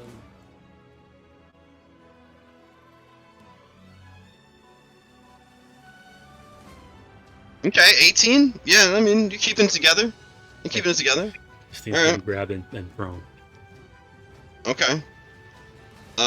So as it launches itself through the air, it uses its glide ability to fly on the currents of wind and lands in between your two heads. It's going to activate its multi-attack, which allows it to make 2 bite attacks and 1 tail attack. Oh my goodness. All right. So it's going to target. It's going to target your jugular. Bite tail? Yeah, bite, Yeah. tail. Wolf. Bite, tail. That's right. Here's the first attack. It's a 26 for 17. Yeah, that hits. All right. Here's the second bite. A 16 for 23. Nope, 16 misses. Okay. What about a +2 flank from the moose? Okay, then yeah, it hits. All right. Sweet. All right. This is the problem with being big. I'm telling you, you get flank real easy. And then it's going to. It's latched onto you, by the way, as part of its bite. So that second attack was actually a 28 because it has grappler. Now that it's latched onto you and it's draining your blood, it is going to puff out its tail, and the tail puffs out like a toilet brush, and then you see electricity run all along the tail Oh my as goodness. it slaps you with the tail. No. Things Advantage. Totally could dodge. It's a 17 for hits. 16 bludgeoning, 2 lightning damage, and you have to make a con save against lingering paralysis. All right. If we needed the blood of this. This is squirrel for why you don't anything- give him ideas. Can we talk No, about this- giving him ideas? This is a reminder of Mythic when we were like only 1 Diablos. Oh my god. You said Constitution, right? Yeah, there should be a button for it in the attack. Yeah. Oh, you alright, you barely Oh. make it with a 13. Barely make it with a 13. It's just a squirrel, Dom. I mean, how do you think the DC is really going to be? Alright, so, anyways, that's the creature's turn. And if anybody was curious, how did it jump high enough to activate its glide ability? It has standing leap.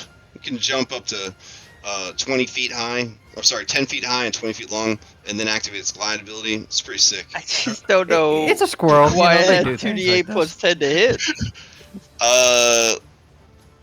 I don't know either. I just looked up flying squirrel, and this is what I had. So Oh my god. yeah. Anyways, Listen, I wanted a Rocky and Bullwinkle reference. I didn't do nothing about this Pikachu business, so that you can't get mad at me for that. how dare you, sir?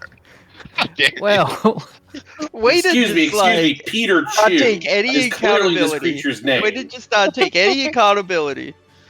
Yeah, you Is this cannot steal. They're gonna pass to Leo. Did Leo already go? Yeah, Leo already wait, went. yeah. Alright, Is this, they're gonna- To the this brother. Gordon from Isaac, D&D Wiki? Right? Isaac and Irene haven't gone yet. The squirrel is gonna stare down Dunbar and be like, "What's up, bitch?" But before you get to go, the moose is going to use his third Paragon action and do another love nip on his wife. Oh God. Panting heavily, he's a little too excited and he misses the mark. He's just sort of gumming your arm right now. All right, Dunbar, you're up. God. Gallons of drool. He's just kind of numbing the area. Num. It's almost got some Pepe Le Pew, like kissing your arm too much vibes. Oh my God. Sometimes he accidentally bites you so hard he breaks a bone. Like, that's where we're at. Dunbars, you're up. All right. Dunbar is going to. Let's see. We're going to hunter's mark that squirrel. Okay. What?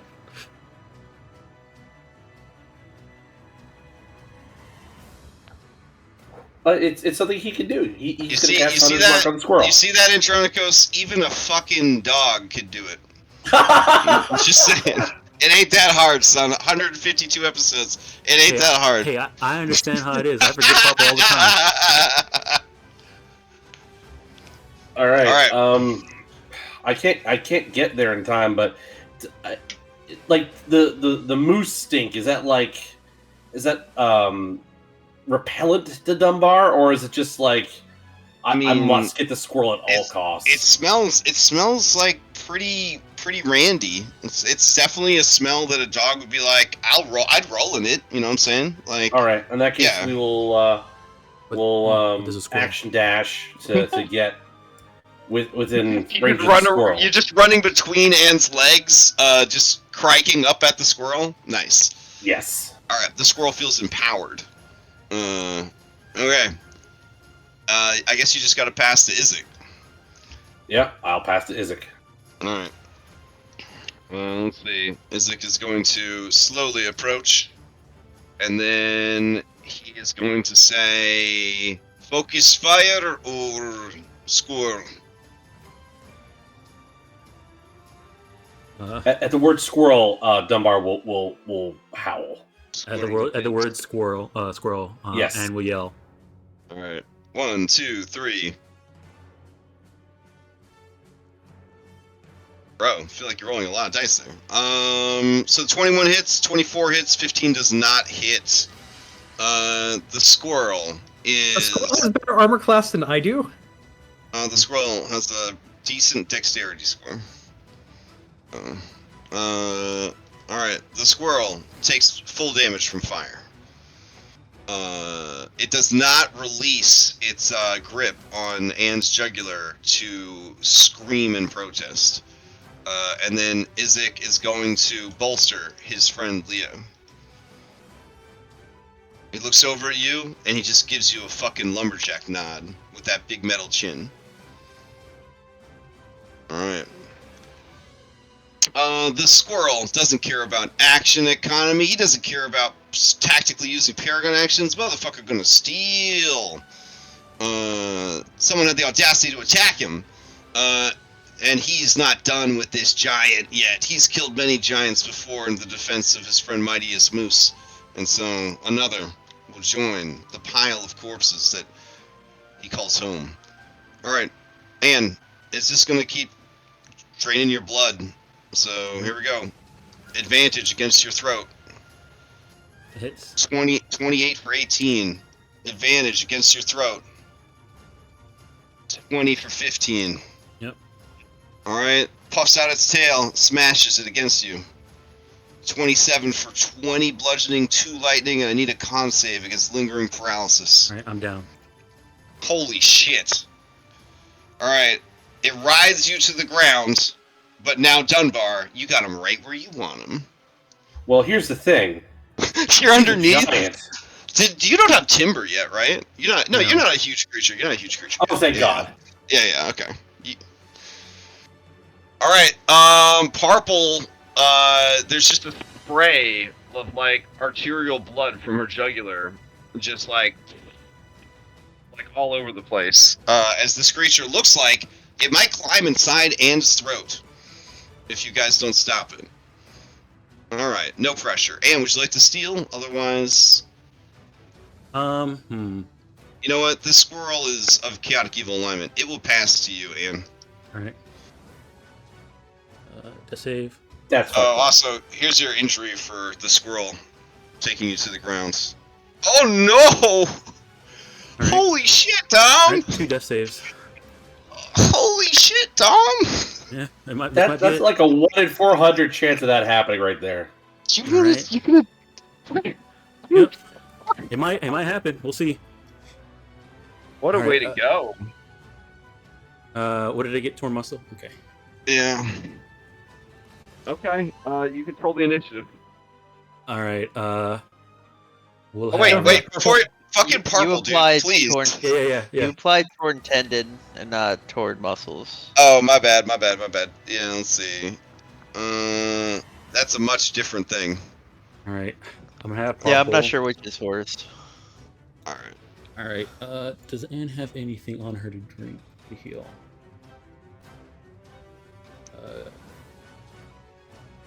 No.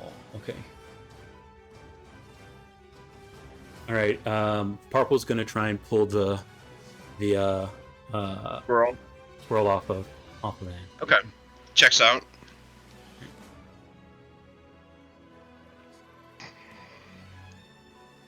All right, 22 is going to go against its acrobatics, which would be a 20.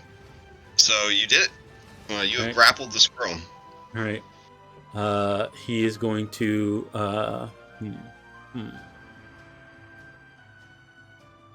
I guess he's gonna hold it out from him. Like away from Anne. Okay. Yeah, away from him. Away from him. Yeah. All right. Hold it out. Let me see here. Grappling is an attack for. Well, no, he has multi-attack, not extra attack. Okay, so that'll be it from Purple. We'll pass to Taylor. Okay. As they pass to you, the squirrel is, because it is grappled by Purple, it doesn't care about no fucking companion system. This is a direct interaction with it. Here. It is going. Okay, it doesn't care. You are preventing it from doing its job. Oh yeah, for the moose though. Right. Okay. Purple gets critted. All right, and it latches on.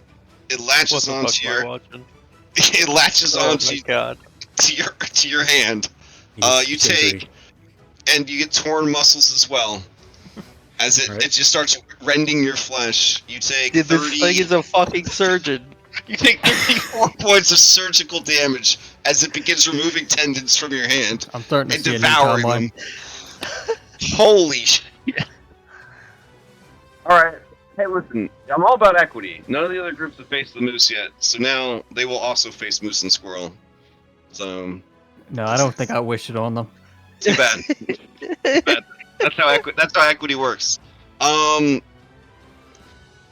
Fuck, Taylor, it's your turn. They can keep the werewolves. I'm just trying to. Taylor's like sitting her. She's like standing here. Her like mouth is like wide open. Like Dude, she's do not seen a keep lot your of mouth shit. Open. Do not keep your mouth open. You know, she's lived in Oh my Barovia for over like 200 years. Like she ain't ever seen shit like this. She's trying to assess which one is the greater foe. This one took down Anne. I'm thinking squirrel. In 2 rounds. Robin, 80 HP Robin is damage. just dealing with, you know, a horny dog, right? That's just really big. So I guess I'm gonna move. Well, to someone without training in nature, it's just a 5-legged moose. I got training in nature. Okay, yeah, then it's I a know what horny- I'm saying. Horny moose, yeah. So, Yeah, so I guess I'll move over here and attack the squirrel. okay. I'm gonna unleash my wrath on Do you the want squirrel. to grapple the squirrel to get it off of Purple? No, she's gonna It looks say at purple. you, says do it, you won't, in beast speech. No, she just says purple. Hold it up, Okay. and she's just gonna start swinging at Purple's hands. Purple At the is squirrel. sobbing and shaking his hand. If anyone's ever been attacked by a hamster, it's that moment where he's like shaking his hand. Terrible. Yeah, he's just shaking his hand and it's just flopping back and forth. And he just says, "Squirrel hurt, Purple. Squirrel hurt." And he's just Hold like it shaking. still. Okay. Just hold it still. First attack.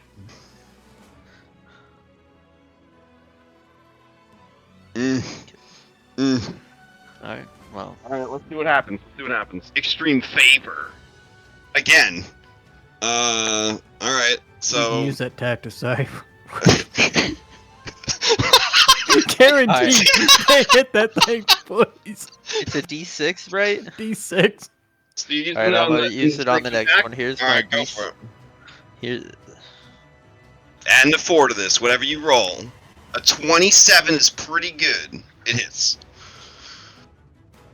All right, the creature takes the damage. well, it is just a normal squirrel. Yeah, fuck it. Taylor goes in, Okay. and she just starts punching at Purple's hands. I'm gonna double flurry of blows it with both bonus actions.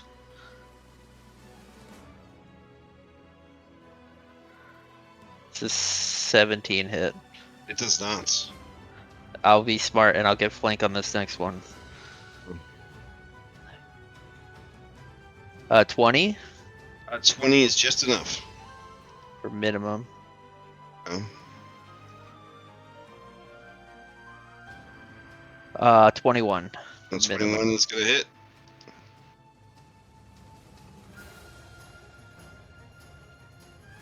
Okay, and a 28 is gonna hit. As you drop it below half, 2 things happen. 1, it activates Cornered as a reaction. It bites Purple again. Oh my god. This time with advantage. Oh. 23 for 25. And then there's an extra 2d6 electrical damage added to this, or lightning damage. That's it. Because you have activated its Bloodied Frenzy. Or sorry, Wounded Fury. Here we go.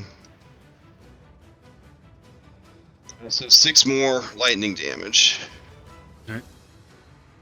Okay. Taylor's gonna use the rest of her movement to get the fuck away from that thing. It terrifies her.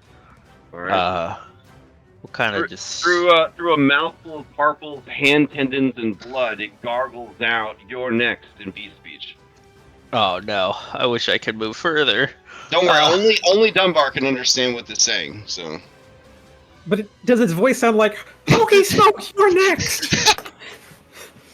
Yes. Fuck your shut up! All right, I'll pass to Leo Johnson. Alright. Let's see. They got a fresh action economy. They've used 1 Paragon so far. Apparently, Taylor did not want to save Purple from his fate. I guess Purple couldn't release the grapple as a free action, right? It's 5e. But You don't have he's to, like- grappling. He's grappling it now. So Oh, it's grappling him, yeah. Yeah. Well, he's still grappling it though. Like, Yeah. does he let go of the grapple, or does he? Uh, Do you think he would maintain it because Anne's in trouble? Hold on. Let me try some. Let me try some real quick. Would he just throw it straight up in the air as hard as he could? Yeah, he would probably. He would probably. If it's he'll probably let it go. Okay. All right. If you let it go, I will stop sinking attacks into him because he is technically a companion with no threat. The only reason it was attacking you is because you were directly stopping it from doing its job. All right. In that case, Mightiest Moose is going to use a Paragon action to love all over Robin. Bow, bow, bow, bow, bow. It's a bone-crunching bite.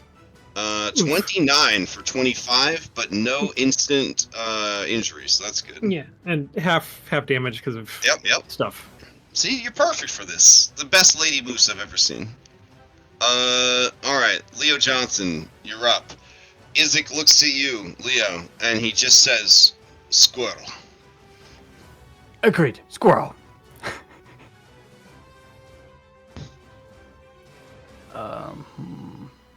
Robin just also yells, "But the moose too! Moose too!"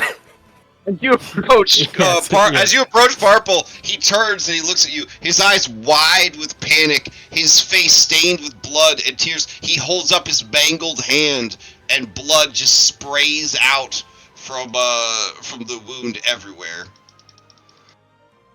And he just shouts, "Squirrel!" Oh God. Yeah. I guess I'll call it to Robin, and Anne's like, Anne, come on! Get the squirrel! Get the squirrel! Get on your feet! I call it Rowdy Surge. Robin and Anne. Oh, very nice. This one actually does hit points, right? It doesn't just do temp Yes, HP? this Okay. is hit points.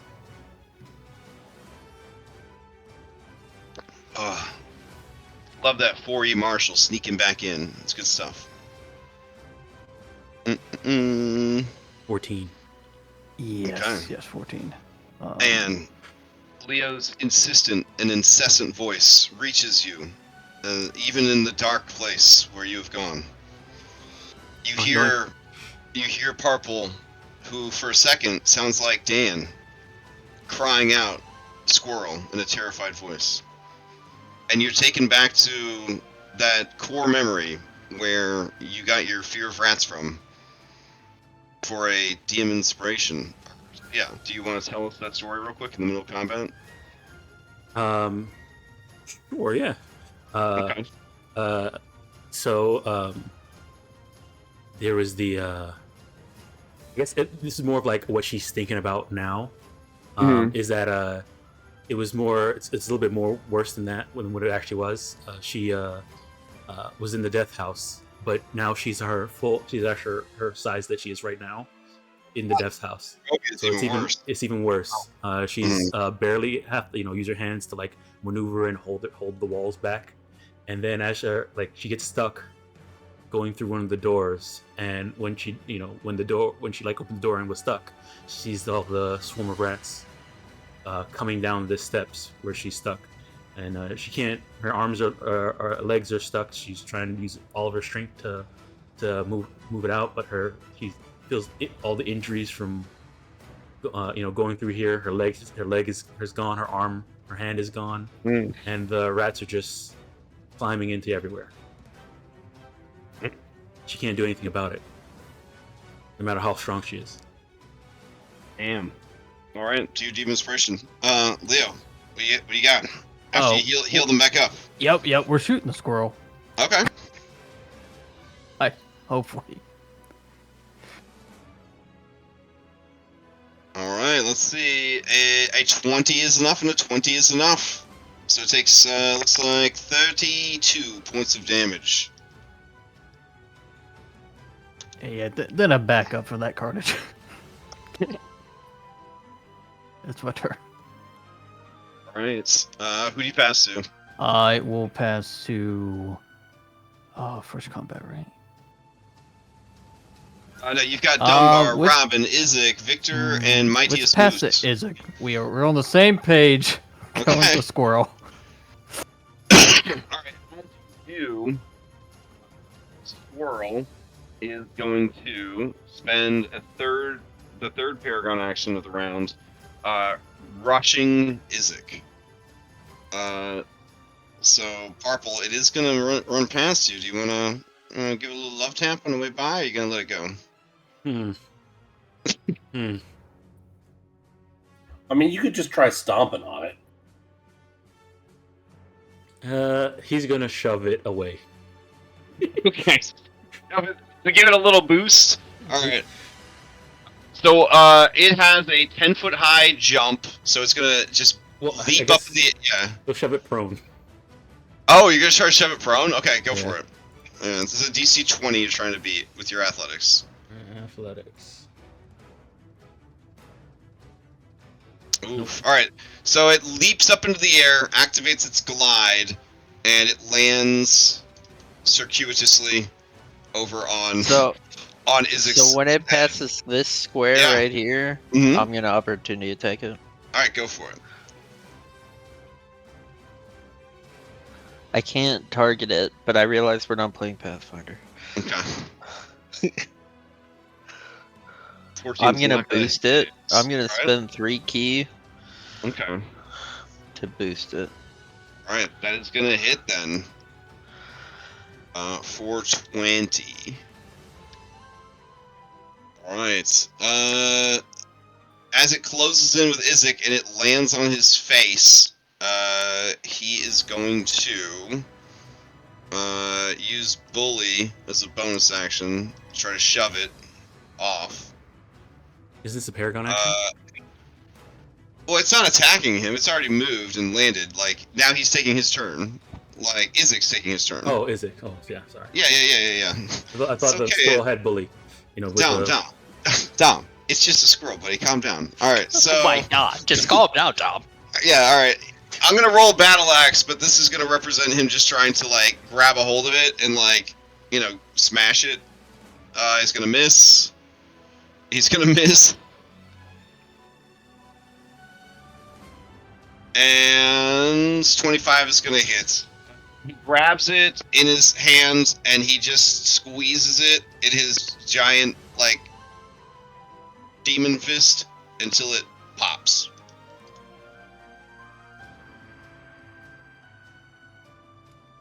Alright. And he lets out a shuddering breath. Like, you can't believe this shit's over. And he just mutters, "It's over." And he turns away, like he's ready to go somewhere else. Alright. He will pass to Robin.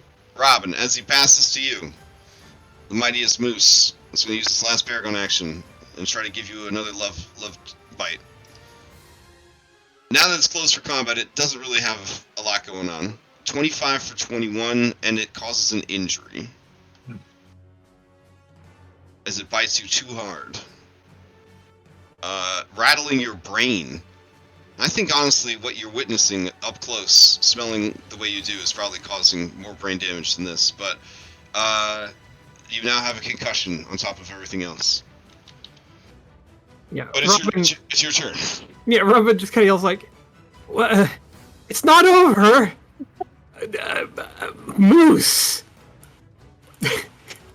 And she's going to swing her axe, which I think she also has to make a save as she does so to see if it falls out of her hand. Because the tremors. No, that's. I thought that was range. That's range. It's range attacks. Oh. Range attacks, so you're good. And every time you use an item held in your hands, including making an attack with a held weapon. Oh, yeah. Maybe that is how Okay. it works. Well, it's only a DC 8 con save. I don't think you could even fail that. 'Cause I you mean, don't- I have a +7, Oh, yeah, so you're good. Okay. so yeah, I can't fail Yeah, currently. Tremors is nothing to you. It takes 16 points of damage. All right. She'll swing it again. 18 is not going to hit. No, wait, that's the squirrel. 18 hits. Takes 13 points of damage. All right. As you bloody it, you activate 2 abilities. 1, its cornered ability.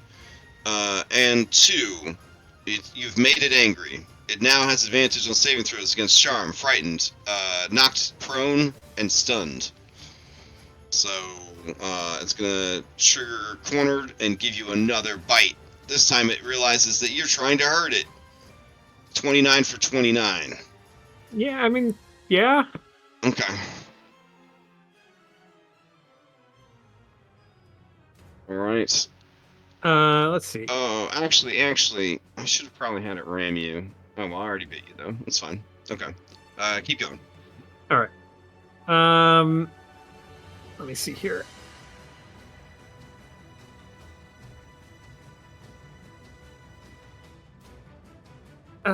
Let's see. You know what? Let's do.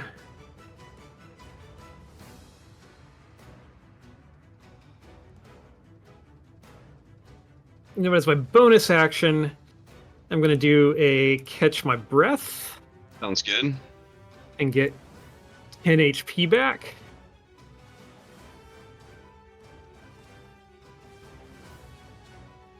Did you have a second attack you want to make, too?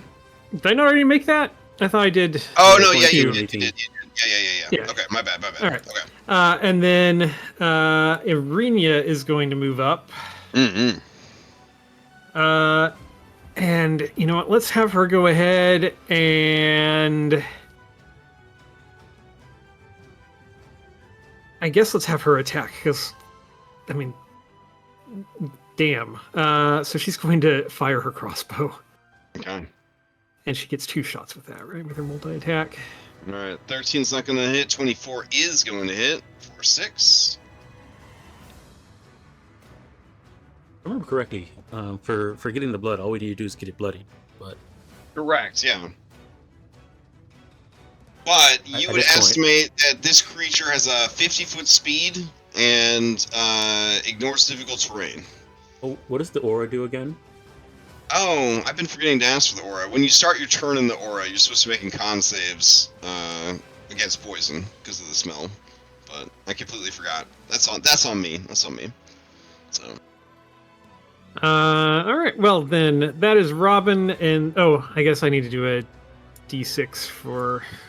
We will say that the rank smell of Robin has counteracted the rank smell of the moose. Damn, Druidcraft is such a strong smell. Yeah, right? It's like, I don't know why people are always dissing it. I mean, holy shit.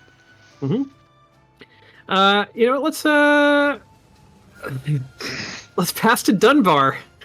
Okay. It's out of Paragon actions, so Dunbar, you're up. Okay. Bonus action, I'm moving my Hunter's Mark from the dead squirrel, very sad, to the moose. Okay. Moose does have these chew toys attached to its face and head. Well, they're pardon the pun, but we're going for some lower hanging fruit. Oh my goodness. Okay. We're going to go for we're going for the moose pizzle. Okay. Okay. Since it's a 5-legged moose, and we're going to go bite its dick. Rope toy. Yep. And we're going to use pack tactics. All And multi-attack its dick. I'm sorry, Moose. Okay.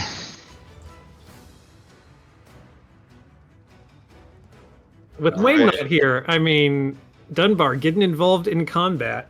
That's exactly does what's her face said was going to happen. Valenta, she was worried about this. Does a All right. 16 hit? 16 does not hit. It's just shy. Just shy. All of right. 17 armor class. Okay. There we go. That'll hit. That'll hit. Critically hit in the ding dong. Let's see. Our Jesus, do we have a ding dong result? Gaping wounds. Oh no! Oh. All the blood you could ever want. Feeling And it's very all rushing there right now. very uncomfortable with this. All right. And he takes 11 points of dick damage. He was trying to deal dick You damage. forgot you know your what I mean? 1d6 from Hunter's Mark. Oh, yeah, I Oh, forgot yeah, my yeah. Hunter's Mark. Then the Hunter's Mark would be maxed out on the crit. Yeah, so 1d6 plus 6. All right, let me roll that d6. And since this is an ability Dunbar learned from Another the 11 dick damage. Oh my god. And this is an ability that Dunbar learned from the Wolves of Barovia, so even if this moose was 4,000 feet tall, it would still have to make a save or be knocked prone. Alright, it makes a save. Strong turn, Dunbar. You've been living in Wayne's shadow this whole time? Is this the killer that's been hiding beneath the cute No, exterior? It's because he lost Wayne. He's in his dark phase now. Oh, okay. Smoking cigarettes, eating 2 candy bars in bed before dinner. Yeah, I got you. Alright. Alright. Dunbar right now. All right, Punisher Dunbar. pass to the victor. Okay. Let's see. Dunbar passes to Victor.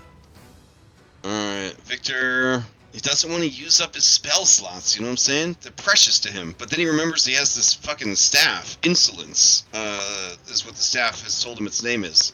So he's going to use it. The staff allows you to cast a shitload of spells, so he'll just do a magic missile. Let's see. Maybe a 3rd level magic missile? Yeah, that seems good. Aw, thanks. I gotta hit this over and over again. Normal. 3rd level, you get what, 5? That sounds right. Yeah. Alright. So we got some stuff. 5, 10, 16? 16 force damage. There we go. Holy shit. Robin, no shortage of blood here. The moose is going to steal. Alright, the moose looks out. I'll use that inspiration I just got to steal. Oh, no, I mean, no, it's still around. So he's the last guy in the initiative, yeah. Yeah. So there's four bloops. Alright. I'm sorry, Dunbar, but you bit his dick. I'm hanging on for dear life, yeah. Yeah, alright, so here we go. He's gonna use ram on you with the intention. And have disadvantage because of the mark. Oh, right. Because it lasts for 1 minute. Yeah, alright, so Dunbar, here comes the ram. Disadvantage. 16? It's... Alright, so this attack causes 26 bludgeoning damage and fling. So go ahead and go ahead and give me a D9 to figure out what direction you go. 9 is straight up in the air.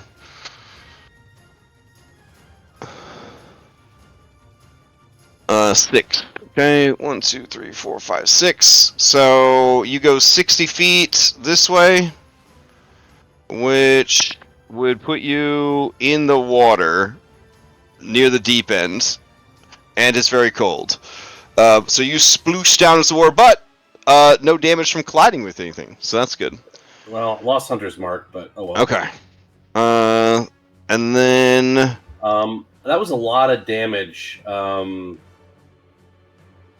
Well, that's not quite half. Yeah. So no, it's not. It'd be 27 would have been half your maximum hit points. So there you go. Honestly, pretty lucky outcome. It looks around. Is there anyone else that wants to bite its dick? This dick is just for Mrs. Moose. It looks at you, and in a deep, sonorous voice, it says, "Sorry about that, baby. Where were we?" But only Dunbar understands. All right. Dunbar will howl that he wants to go back and bite his dick again. Oh, okay. So Dunbar, you steal the initiative back. Here you go. So Dunbar, for everyone else, this water is difficult terrain. For you, you must swim because you are a small dog. So do you have training in athletics? Yeah. Yeah. So you have a swim speed. It ain't moving that fast, but it's hellaciously cold. So you would just be moving half speed towards them in the water. Okay. Right. We'll start doggy paddling back to shore. Okay. And we will action dash. All right.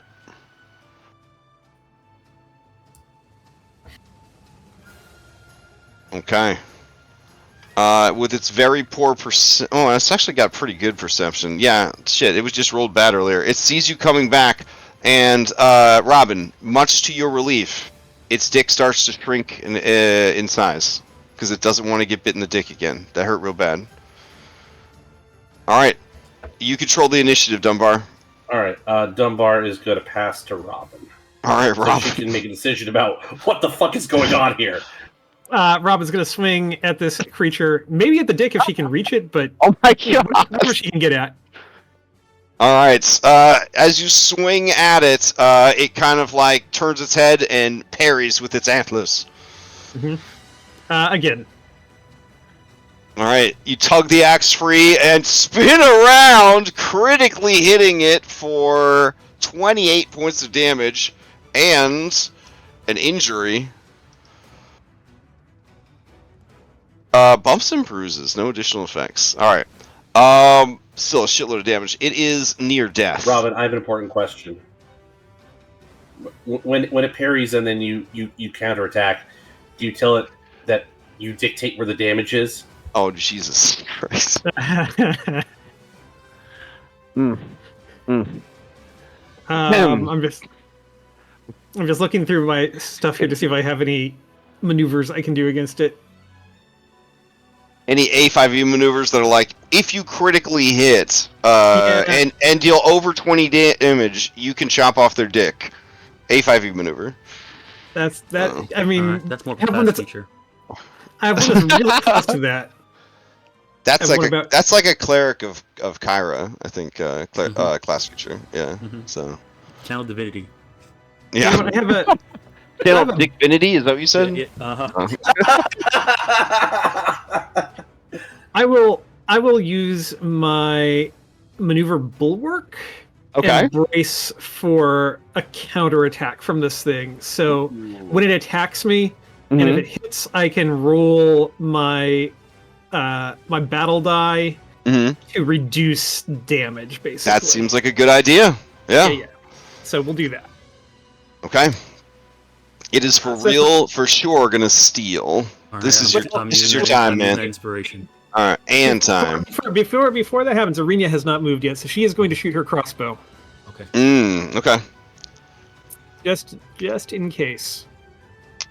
I will also point out it's got its 4 Paragon actions as well. Unfortunately, neither of those hits. The second one comes close, but just antlers. In that case, Well, she's it easy can target? steal. She could make it an easy target. She's got to get within 30 feet of it, though. Oh, How far away is she? ooh, the smell. All right. She'll get in the smell. She'll get in the smell zone. Yeah. All right. Roll me 2 checks for its ire, because you did 2 different things that would be outside of the normal companion. Oh, very nice. So you just get 2 yellow dots. Okay. So it's going to steal, but Anne's going to steal using a point. So instead, it will Paragon as Anne steals. It is going to use its ram on Robin, who it realizes isn't a very nice moose. It came to that conclusion all by itself. All right, here we go. So you're saying it no matter what its nose realized says. it's loose day? So 28 for 33. If that does hit, it's going to be a fling. So give me a D9. I mean, that does hit. Let me also roll my. Yeah, reduce that damage a little bit. 3. Oh, Okay. that's great. 30. Now, what you do is you have it first, and then you reduce the damage, because it says the next time you take damage from a creature before the start of your next turn, you can roll it and reduce the damage you take. So you resist it, and then you take 3 off of that. I don't know if that changes how much it would be, but yeah.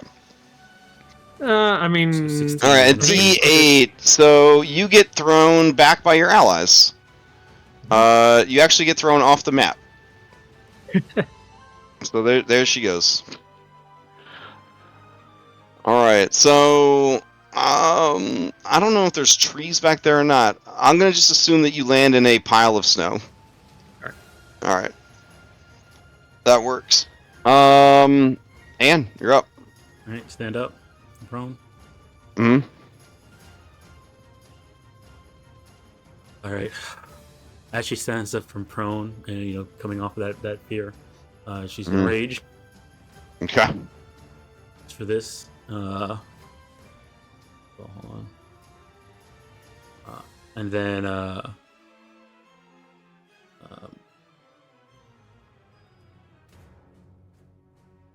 bonus action raise, and then recklessly attack this moose. All right. Let me get the rage on. No, I didn't step away. Rage. There's. Right.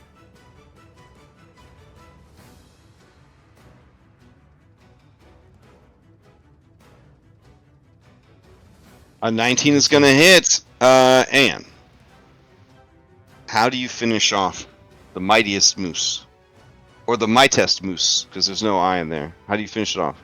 Right. She Oh, it's stands like up- it's testing your might.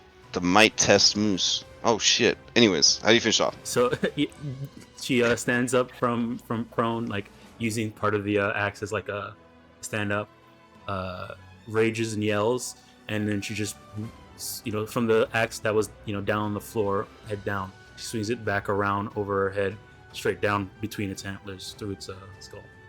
Oh, beautiful. It's like chopping wood. All right. It lets out one last plaintive, honking sort of cry. Dunbar, its words, its final words, will haunt you forever. It says, "Use my blood to heal the land." Wait. And it dies. And she uses her second attack to do it again. Oh damn! Of course. Yeah, you hack it up, but good. You hack it up, but good. All right.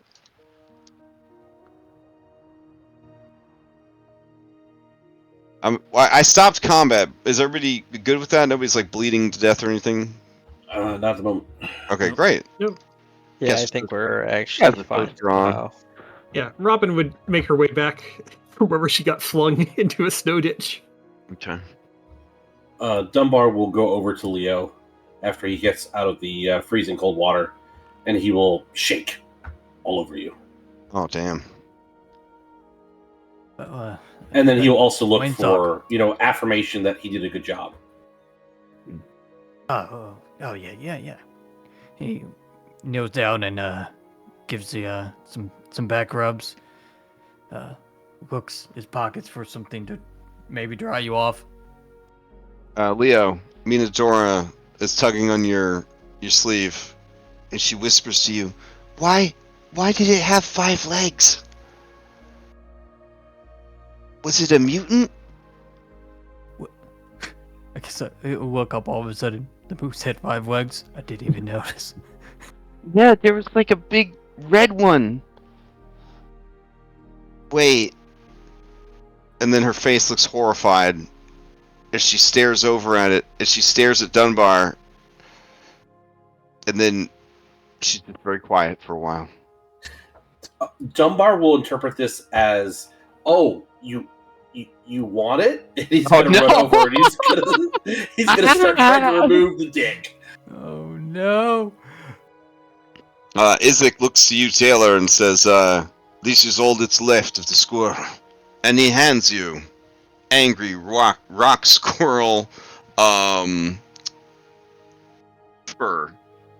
If you affix this to your armor, you will have a +3 acrobatics check because of the essence of the angry rock squirrel.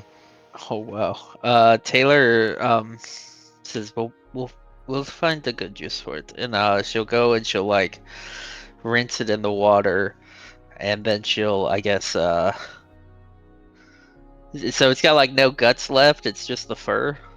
Yep, it's just some fuzz. She'll start sewing it onto her coat. I just imagine Isaac's vice-like grip. It's like he had a tube of toothpaste and just squeezing it all out in one go. That was the squirrel's internal organs.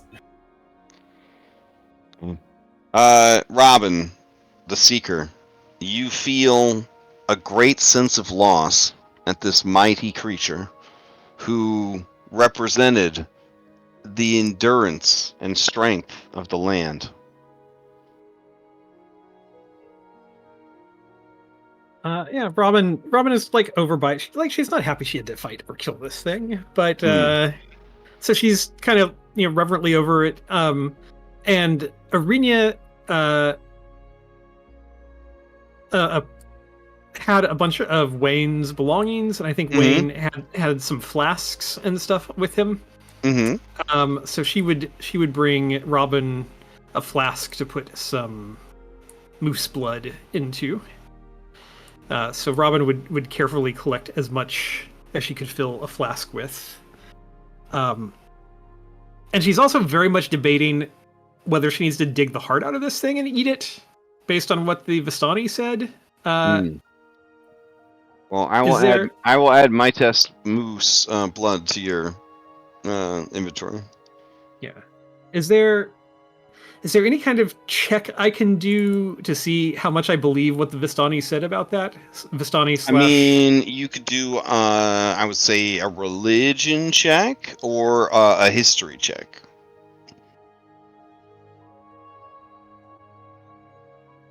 Okay. I mean, historically, many cultures feel that there is some power to eating the heart of a mighty creature that you kill?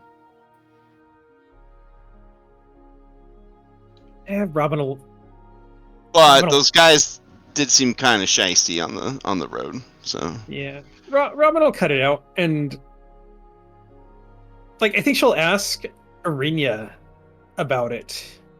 Actually, because Arinia knows medicine and stuff. Mhm.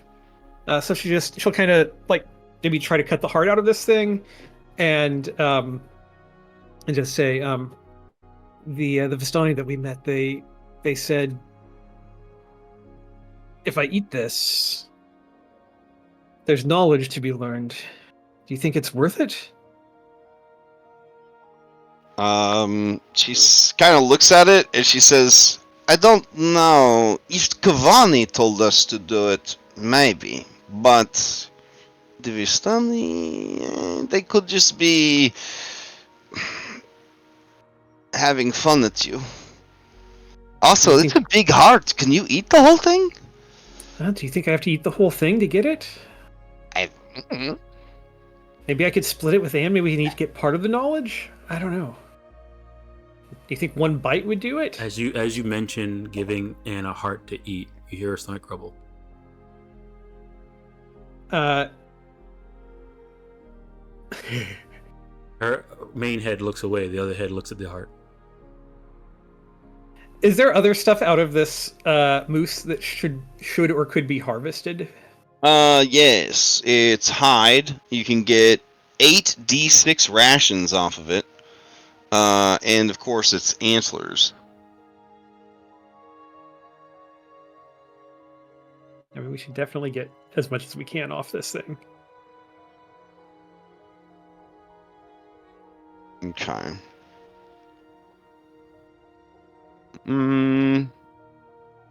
Okay, I need 3 D20 rolls. From The first 3 that I see.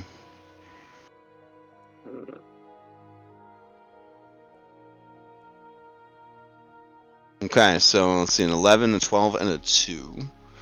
Alright. So... Oh. Ooh, that's cool. Okay. I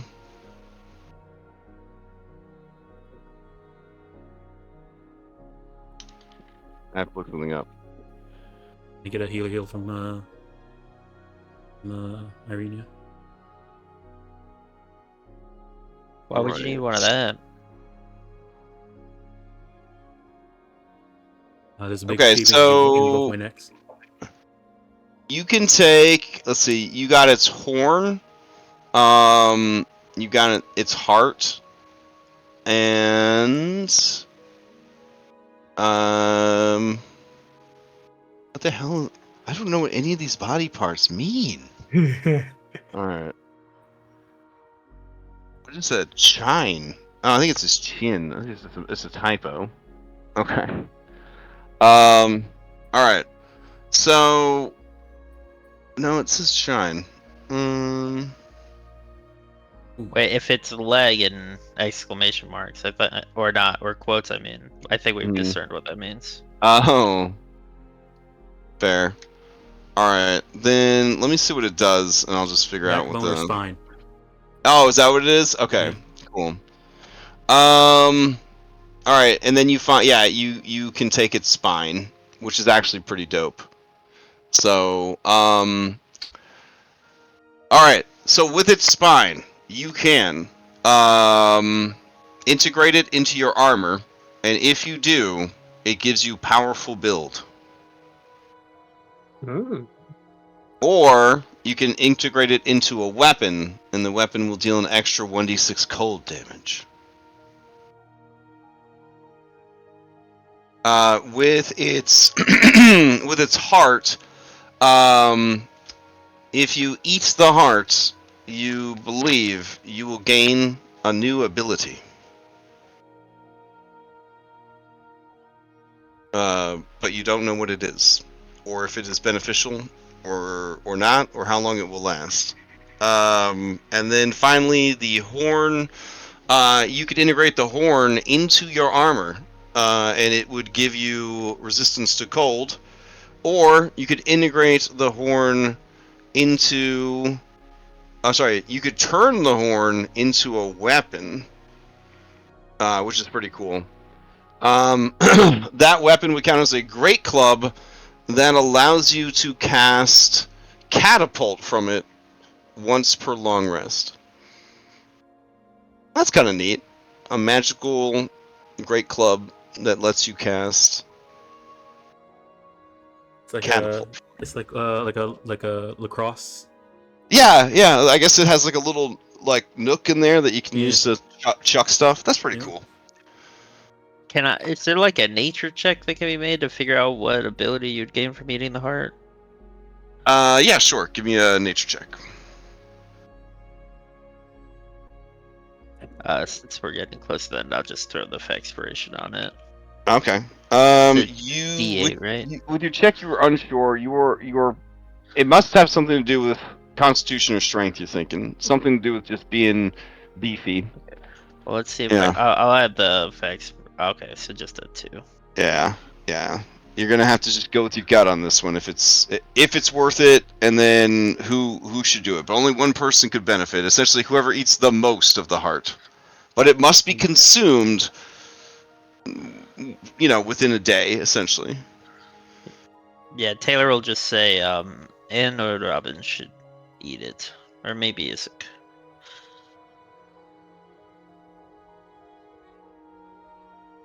I mean, Isaac eyes it. He's like, I will eat it if no one else will. If it will go to waste.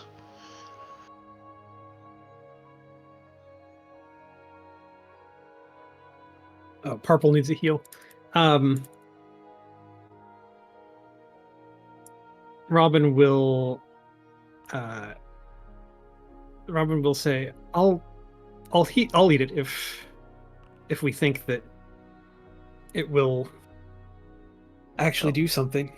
Well, maybe we should give it to Anne because, Anne's always talking about eating babies, and it's like as big of a baby. So maybe it'll just it'd be much easier for Anne to eat it for sure. But maybe she'll stop talking about eating babies if she eats the heart. Anne Or has maybe not she'll talked like it about so much. At least Yes, Your other it's always Your been other thoughts. head is talking about it. No, the other head is talking about just eating stuff. yeah, okay, Thought- fair. It's Okay. been thought about a lot though. All Alright, right. that's my bad then. That's my bad. We've then. been cursed with meta knowledge from With your meta-knowledge, yep. recaps. All right.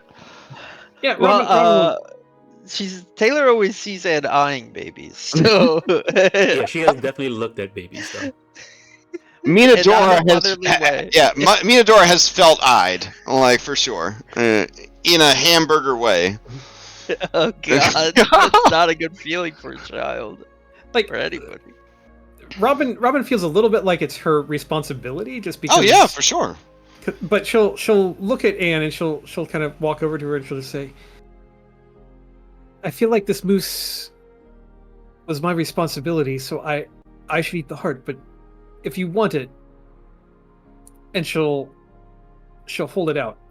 You should hold I'll the give it fucking to you. basketball. The fucking basketball. I mean, if as you're holding it out, you see all of Anne's, both of Anne's heads are like licking their lips and stuff like that. But you can tell that she is trying to hold back, going that far a bit. Are you sure? This was your hunt. You landed the killing blow. Okay. She takes the heart. Chomp, 3 bites and it's done. All right, Which head eats it? They both were eating it. By the way, the heart weighs 35 pounds. 35 pounds of meat you were gonna have to eat. That's a half of what I'm supposed to eat per day.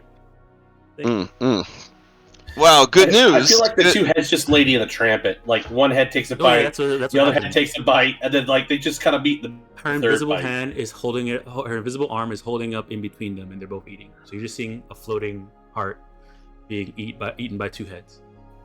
Oh my god! I'm sorry I said anything. So, question: since Minadora is a helper, when Anne's second head looks at Minadora, does all she see is hamburger helper? God dang it. You are out of control today, man. Yeah, you're out of control. We need to Is we need there to find your next listen, character, bro. Yeah, Dad, Like- Dad, is there something that you and Scarlett are trying to subtly announce to us? Because I mean, the dad jokes are coming hard and fast. Okay, I just want to a make. lot of fun with this.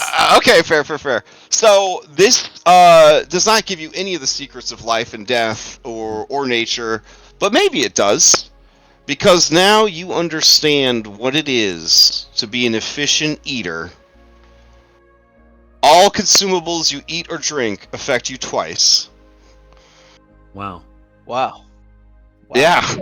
Oh, so that That's halves really- the food you have to consume. Yeah, that halves the amount of rations I need to consume. I figured for I was like, if Anne eats it, they're going to be more excited about having to eat less food than the fact that they could drink a healing potion to get it twice. But yeah. And if you had somebody with magical cooking, oh my god, that would be insane. All right.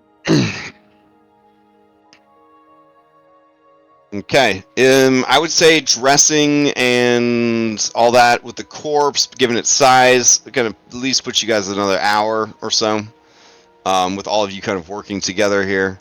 I mean, we made good time to get here, so. Yeah.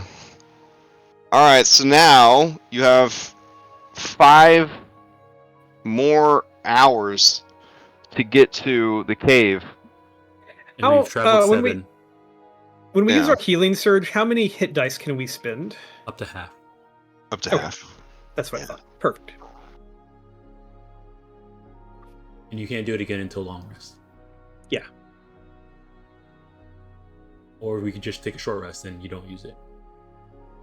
But that'll be another hour. Just waiting. Well, Not you're gonna traveling. take a short rest when we camp. So We haven't taken one today yet, right? Hey, David, go ahead and give yourself a DM inspiration for making that encounter extra cool. So, Okay. and yes, that was a 5e Tobi Kadachi for the squirrel. In case you've never fought, unless you never fought a Tobi Kadachi, it's like, I fought a Tobi Kadachi. Yeah.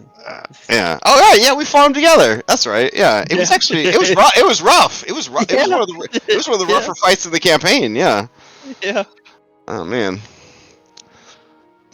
Mm. I just imagined, yeah, like there was definitely some of the Killer Rabbit vibes when it launched itself from the antlers and just floated onto Anne and fucking shredded her. I was like, oh my god, holy shit. I was waiting for like a holy hand grenade / fireball to come out and deal with that little shit. I don't think that Victor took it very seriously at first, because it, like Anne's think any of us afraid. Yeah, Anne's afraid of rats. So like all the screaming and stuff, maybe it was just overreaction, and then she just drops, blomp, and it was like, oh, holy shit. So are we gonna be able to should- make it to the cave before we camp, or should we just camp? We've walked 7 and we have 5 to go to get to the So 4 checks just to camp. I'd rather just. Well, no, you did. Yeah. You had one extra thing because you went through a crossroad. Yep. Okay, so Yeah. 3 con checks to get to the cave. Yeah. Yep. So do you want to go for it? Well, some of you would only have to make 2 because of Leo's incredible homebrew class that he made himself. So. Well, no, it'd only be 1 con check, right? So if it's 3 to the cave. No, it's Where's the 5. five? 5 to the Okay, cave from 5 to here. the Yeah. cave. And we've only walked So because we walked 7 hours today, so far. Some of us Yeah. have well rested, and then we are going straight to Kresik. I'm okay with going. The thing is, pushing though, the to more cave. exhaustion we get, the more days we're gonna have to rest before we go to Baba. I mean, Dunbar's already at a -4, so. Okay. I mean, I mean, I let's guess see. how We many can, of we us can have push well it. rested? You can't get well rested while you're Doesn't exhausted. Leo's ability get extended? what ability gets extended? Leo's ability. I thought he can affect more people now. Yeah, double my proficiency bonus, so it's 6 of us. Yeah, so only if you the- just want to focus on the MCs, Well, I mean, we have MCs with great cons, so Yeah, Yeah. like one has a +7 to her. yeah, true. con save. Victor could definitely use it. And I could probably handle a few. I mean, we Those could are throw all up a well. poll. I'm not really like hard on either option. Well, I mean, what's the difference of camping in the cave and camping out here? And if we camp to the cave and we get all our supplies, then we have a better camping experience. It's We true. have no tents. We have no Yeah. sleeping bags. Granted, most of Also, that it's pretty got cold. most Yeah. of that got destroyed during the Looks like- 100 Maybe This less looks like likely to we get know- messed with 100 in the dead or cave. whatever. We have no idea what we're gonna find in the cave, and if our supplies are even still there. Valid argument. So we could just be pushing through for nothing. That's Okay. very All right, here we go. close enough. Democracy.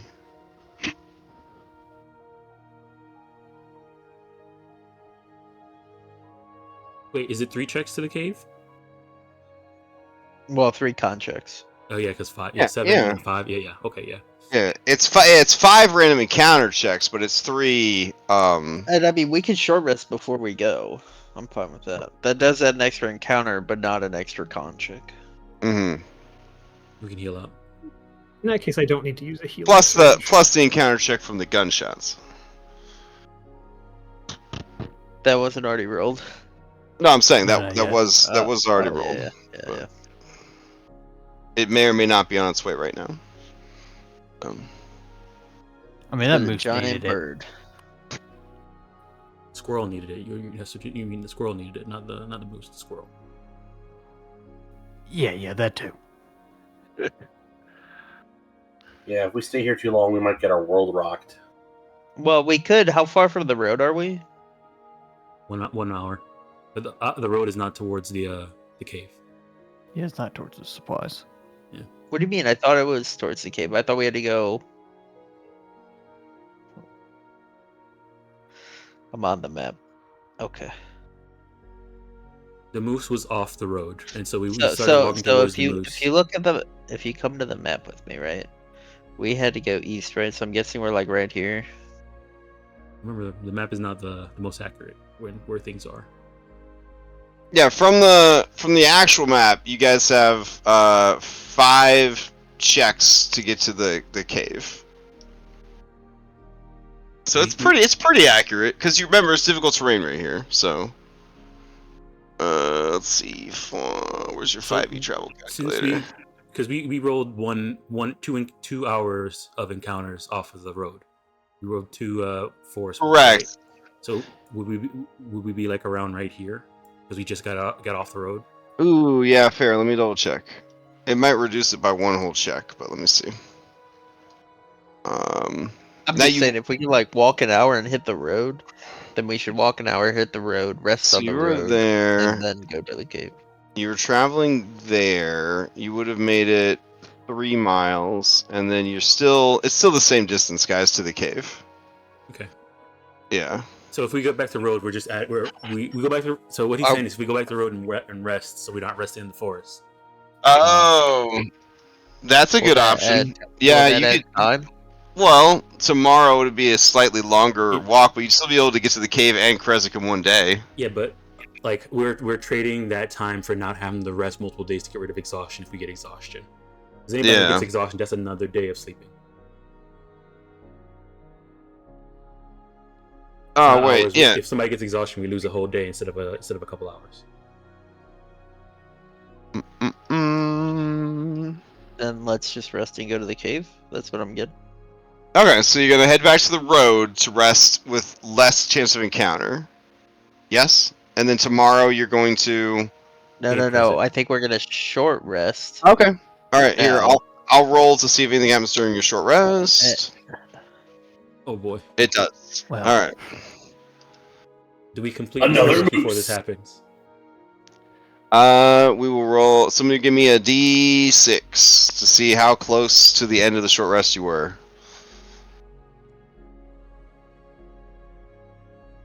Okay, so you're only halfway through. Only halfway through. So let me head back over to the map because I'll assume we just rested by the creature. Was it halfway through the 3 or the 6? Yeah, Robin rolled first. She beat Oh, me. did I see it? There was a number first? Yeah, Robin you rolled go before me. Robin rolled a 6. Oh, 6 means you did just finish your long rest then. Sure. Short rest, yeah. Okay. Yeah, short rest, excuse me. Alright, I'll still take you over to the map though, but go ahead and get your stuff out there. Alright. Okay, Robin, with your incredible hearing, you hear the approach of a horse.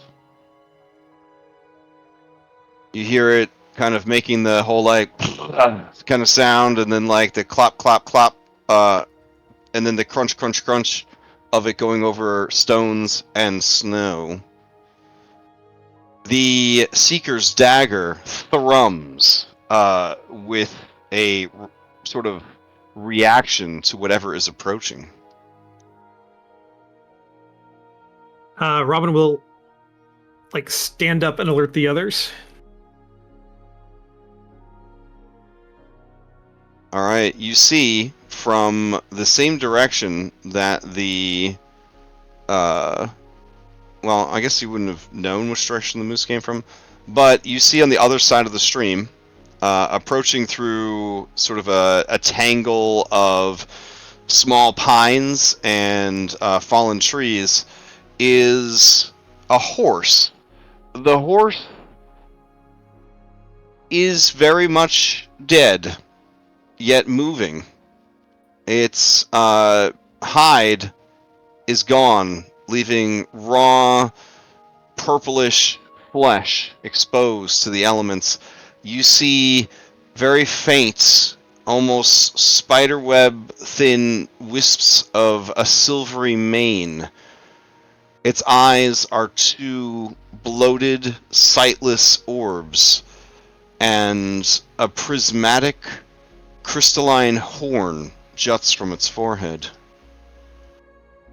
It is a unicorn.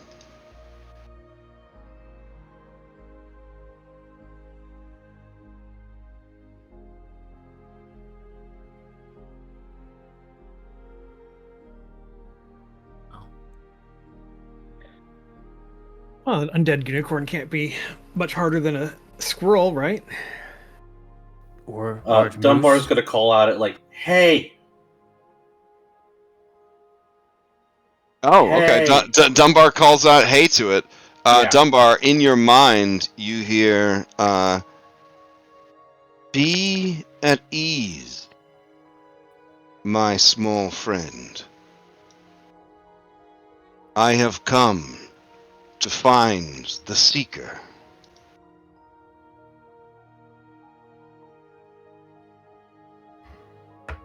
Are you going to hurt my friend?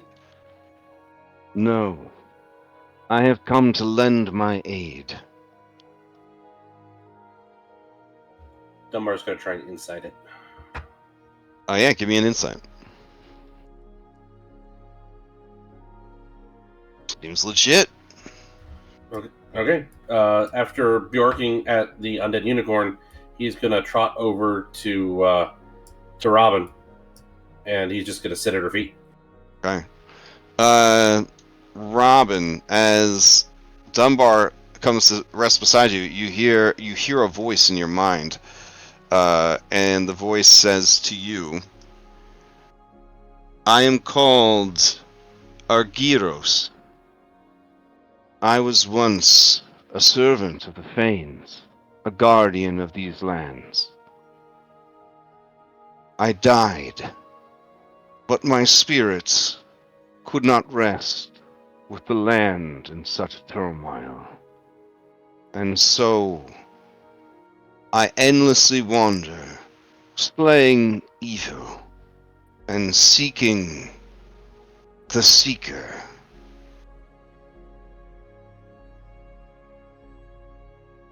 What was his name? Can you spell that? Yeah, it's Argyros.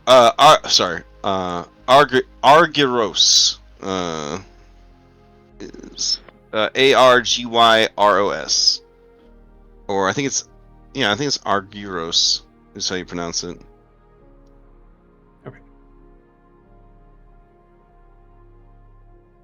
Got it. Robin will kind of stand and walk to the edge of the water, and she's going to kind of call across, like not super loud, but loud enough that the unicorn can hear her across the way. Mhm. And she's going to say, Argyros, my name is Robin Keller, and I believe that I am the Seeker, the one that you were searching for. She'll gesture down to the now butchered remains of the moose, and she'll hold out the dagger that she's carrying, and she's going to say, I was gifted this dagger, and I was given the task of hunting 3 mighty creatures. This moose, a giant fish, and or was it 4? Was there a bear as well? This Baron, Guardian Bear. Yeah, 4 giant creatures. This moose, a giant fish, a giant bear, and the rock that flies near the Amber Temple. I have hunted 2 of these creatures so far and collected their blood. And I still have the rock and the bear ahead of me. The Amber Temple is the source of all our woes. Never should the Fanes have allowed the ancient order of wizards to build their prison here. The entities trapped within were not powerful enough to escape, but their evil did. And it has poisoned the land. And through their inadvertent champion, they have sealed it away. They have made prisoners of all, as they were made prisoners.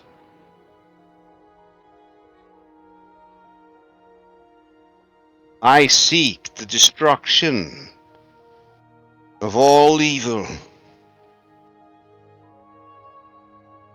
If you do as well, I would serve you until the end.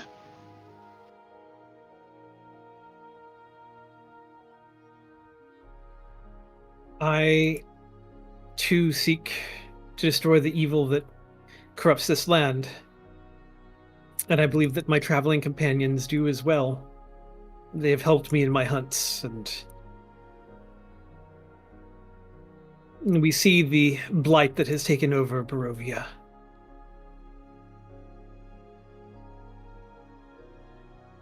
Can everybody else hear this, or am I the only one who can hear the... It's just talking directly to you, Yeah. unfortunately. So they can hear what I'm saying, but only the one side. Okay. Right.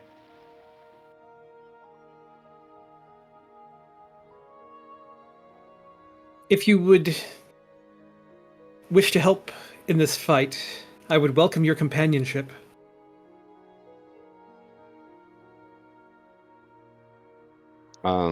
Yeah, it does like a weird kind of like bow to you. And this is one of them very fey looking unicorns. So it's like a horse, but it's got like very long, kind of like spindly legs, and like instead of like a mane tail, it's got like a cat tail. But everything is like devoid of skin.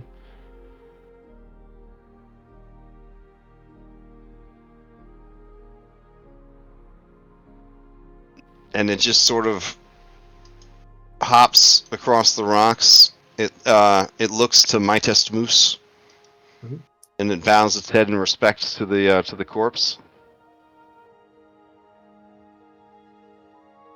Robin will walk over to it and As you approach, it says, "Seeker, if ye be a virgin, you may ride upon my back into battle, as is the way of unicorns." And then you hear the voice in your head say, "I'm just kidding. That's not really a thing." Robin laughs and she's going to say, well, that was going to be a problem. So Says mostly unicorns hang out with elves.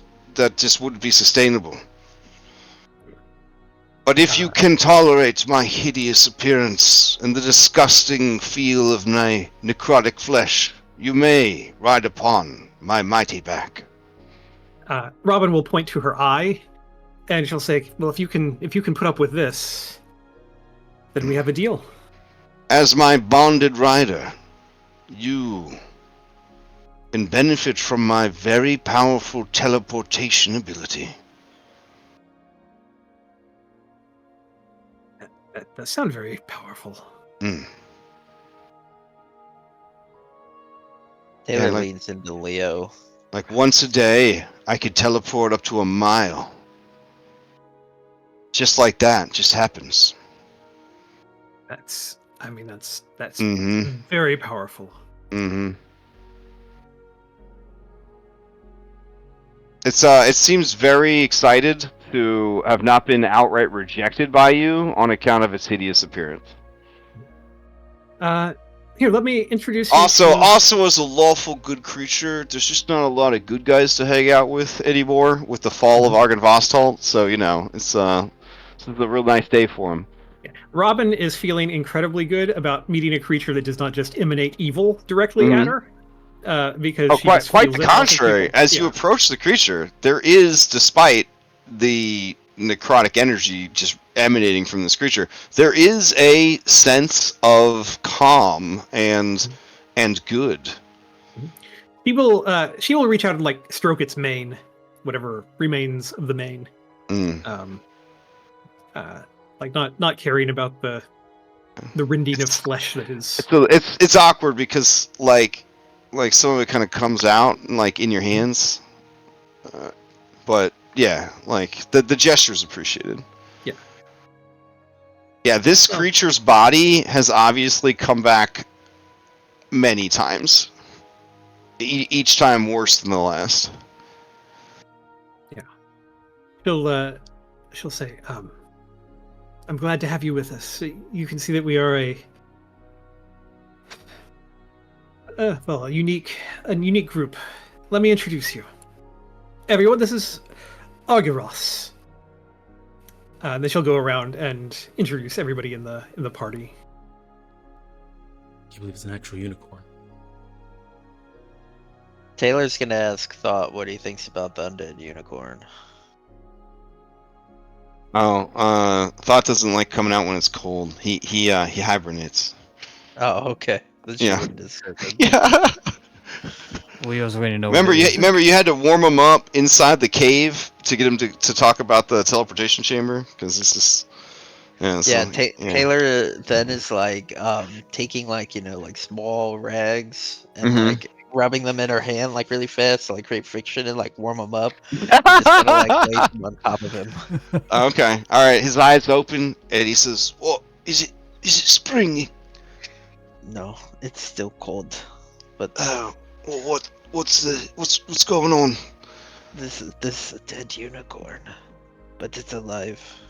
Oh, that's awkward. It's got a little bit of that Argynvostholt energy. Yeah, it's friends with Robin. I don't know how I feel about it. Oh, it's probably because she's the Seeker now. Yeah, it's a unicorn's like a fey creature, and the Fanes were fey creatures, and it's probably a servant of the Fanes.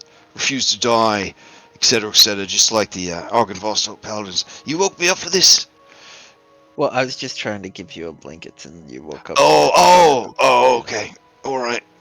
I'm not going to roll an insight because I like these blankets. And he pulls them with his little frog hands over himself. He goes back to sleep. A frog is somehow one of the most adorable but also terrifying animals in the world. I was explaining that to my kid. I was like, if a frog was the size of a Volkswagen, would it still be cute? Yes, but I also don't- terrifying. Right, exactly, exactly. Yeah. Like a moose, kind of cute, but also terrifying. No, that's rabbits. Proud dad moment. My kid is a member of the Frog Counters of Maryland. Yeah, they attended a training to learn how to identify frog songs, and then figure out how many frogs there are based on the frog songs, so that the conservationists of Maryland, using frogs to determine, how healthy nature is in general, can get a better sense of how all of nature is doing. Oh, have you been to the frog jumping capital in the United States? No, is there a frog jumping capital? What is it? Yes. Calaveras County? No, Valley City. Is that like the Magic Valley Park game? City, Ohio. Valley? Oh, you lost me at Ohio, buddy. Yep, they have Yeah. nothing better to do other than once a year Yeah. capture frogs and then make them jump Are and you drink fr- a are lot you of beer. from Ohio, Darby? Yeah, I'm up near Cleveland. Damn, I can no longer say I've never met someone I like from Ohio. Mm. You met somebody take from that. Ohio. Volpe was from Ohio. He said, I've "What?" never met someone I like. I'm kidding. Oh, damn. Oh. No, when I was in the Navy, I had a chief that was from Ohio, and he was the worst. Fair. Wow. All right. Happy people. So, see, look, not every encounter is a bad encounter. You got an undead unicorn. This is a bad encounter. Yeah, girls and horses. Now, if none of you was the seeker, it would be a pretty bad encounter. But that's how random stuff works, So Like- teleport a mile once a day. And Oh, then, do you want him to run through his, you want him to give you? He could give you a CV. You want a CV? Yeah, I mean, it would be. All right. Resume Yeah. would be appropriate. Well, he's immune to all poison. Mhm. Shocker. Yeah, I mean, he had that before he was undead, but Oh. now he's. If he was a Baldur's Gate 3, he'd have 2 arrows above poison, so that you knew he was double immune to poison. He's got resistance to cold, fire, and lightning. No damage vulnerabilities. He's immune to charm, paralysis, and poisoned. Dark vision, and his body and mind have atrophied so much he has no skills. He's got a 12 armor class because he has no skin. However, he's got a multi-attack. It is hooves and horn. And let's see. Oh, he has Paragon defenses, but not Paragon actions. So that means he can take, I believe it's 10% of his max damage to, if you would be subjected to a saving throw, you can choose not to roll and instead automatically pass.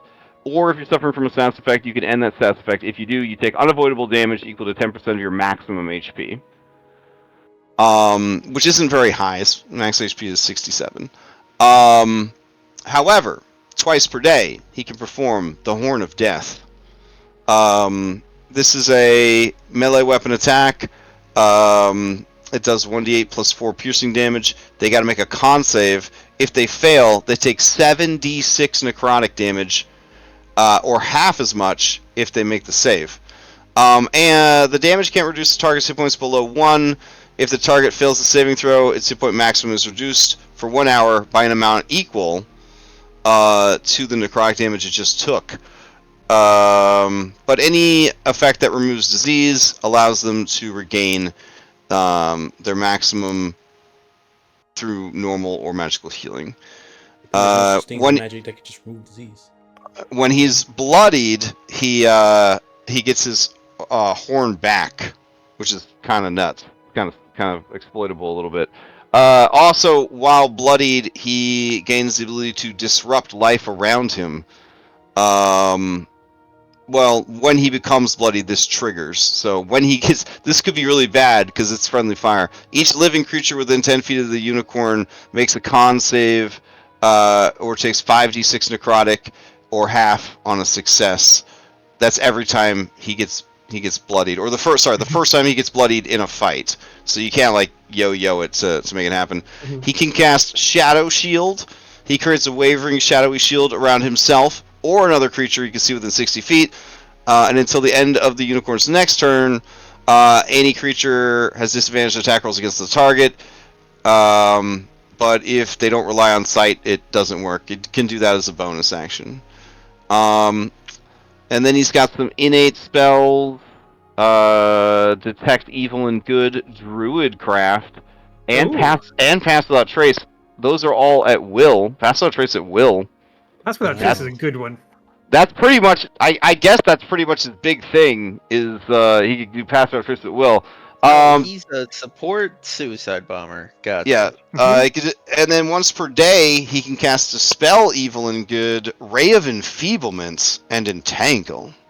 Also, while bloodied, he gains resistance to acid and lightning. In addition, acid and what's the other one? Thunder. In addition to cold, fire, and lightning. So I don't know. It's kind of cool. It's kind of cool. Dispel evil and good. Would that work on any of the stuff ailing us, like the missing temp HP, max HP? Or the let me check. versus? I've never actually seen Dispel Evil and Good cast on anything before. It's a 5th level spell. It's got to be pretty good. Right. Let's see. That's like greater restoration level. Like if it is. Holy shit! Hold on. Hold on. Shimmering energy surrounds and protects you from fey, undead, and creatures originating from beyond the material plane. So pretty much everything in Barovia. For duration, Celestials, Elementals, fey, fiends, and undead have disadvantage on attack rolls against you. You can end the spell early, either of the following early by using either of the following special functions: Break Enchantments. As your action, you touch a creature you can reach that is charmed, frightened, or possessed by a celestial, an elemental, a fey, a fiend, or an undead. The creature you touch is no longer charmed, frightened, or possessed by such creatures. That could be pretty clutch. Dismissal. As your action, you make a melee spell attack against a celestial, elemental, a fiend, a fey, or an undead you can reach. On a hit, you attempt to drive them back to their home plane. Not really going to work in Barovia, unfortunately. The creature must succeed on a charisma saving throw, be sent back to its home plane if it isn't already there. If they aren't on their home plane, undead are sent to the Shadowfell, and fey are sent to the Feywild. So I would say the second attack, Dismissal, probably wouldn't work because Would it maybe do like a chunk of damage? That'd be pretty cool. Or maybe it displaces them, like it just teleports. It just teleports them away from you. I can see that working. Yeah. Either way, like that's going to be useful against the hags. The hags and against the abbot potentially. Now the teleport's pretty dope because I guess it teleports to the abbot. Right? So the teleport is pretty dope because just has to be a location familiar to the unicorn, and he is familiar with most of Barovia. But yeah, up to 1 mile away, so he could teleport into places, or on top of places, or around places. And technically, it's not just his rider. He can take up to 3 willing creatures. Oh. Yeah. Okay, we got some ideas. Yeah. Now, is this teleport like we make there's a chance you might teleport into a wall. Now, as a revenant, if he dies, he will be out of commission for a while, but as long as you keep his body mostly intact, he'll just reanimate after a while. So just don't shatter him into a million pieces, or even that. Well, yeah, definitely don't let him BG1 chunk your unicorn. That's for sure. We can always put him in a barrel. I live in constant fear of being chunked in Baldur's Gate 1. Very, very stressful. Dying at 0. What the fuck were we doing as kids? Like, goddamn. Yeah. This game is hard. Oh, and if he does actually try to fight, he's got the standard, charge attack that horned creatures generally have. So it's pretty good. He's a pretty good guy. He's a CR5, like most yeah. I mean, can make it happen. Right. I would probably say get him some barding would be a good start. Mm-hmm. Yeah. But there you go. You nice. So if he can regrow his horn Well, when he's bloodied. well, How much is- he doesn't No. regrow it. He recharges it. He recharges he it. recharges it. Yeah, if you're thinking like he shoots the horn like a rocket, that's fucking dope. But unfortunately, Nidoran. So a normal You need to uni- fill it up with gunpowder at Chris. So a normal unicorn casts heal twice per day with its horn, but since he's undead, he casts harm essentially. Mm. So that's what Horn of Death is. That's what the 7, like he's causing like 7d6 damage or whatever. I was I think- thinking somehow like I think- if he lost his horn, like if somebody stole it, he could regrow it. Yeah. Which got me thinking, how much is a unicorn horn worth? You are not lawful good. Well, this was me thinking, not Robin, to be clear. Oh, right, fair. Is Robin lawful Uh, good? A I don't unicorn know. horn. Oh, think sorry. if you're A vegan- 5e unicorn does not cast heal. It only heals 2d8 plus 2, but it removes all diseases and neutralizes all poisons. Whereas evil unicorn does that sort of like Death Knight, like touch kind of deal with its horn. So, but anyways, yeah, he's here for the long haul, girl. As long as you are performing the duties of the Seeker, he's here to help. Well, Robin's trying to. Also, Lauren, to answer your question about how much a unicorn horn is worth, it's worth your veganism. Fair. I mean, that campaign was wild. That was a wild campaign. It was wild and beyond. Yeah, for sure. Alright, well, that actually brings us to time for the week. So, congrats on getting 2 out of 4 of the animals you need for the ritual, and then also recruiting a very rare ally. You guys are about to stop having, as many random encounters, so kind of exciting that you were able to get a good one before you sort of moved on. So, Good so that's asterisk. cool. Asterisk. This Yeah. feels like it was a good detour. Yeah. Take that much time out of the way. And I don't remember what the final vote was, but it sounds like, let me check. We're Toggle pushing display. it, Pushing. You're pushing. Okay. So then, next session, we will be pushing to get to that cave and see what happened to all your stuff. Alright. Tomorrow night, Dom and I are going to do a vodcast about alternate wind conditions and environmental effects. Like this map, I could have had some crazy thing happen if you went in the ice water, I guess. I don't know. I'm so bad at that stuff. I figured you guys are high level. It's cold water. I think you'll be okay. But that's not the right attitude, I guess. Not the right. Everything should have mechanics. Anyways, we're going to talk about that tomorrow. Had a lot of really cool stuff brought up about that, which is we're going to kind of parse through, figure out, which things to discuss, because we only had an hour. And then Saturday, Outlaws High Noon continues. Sunday, Daybreak continues. And then, what do we got? Sunday night, Mythic continues.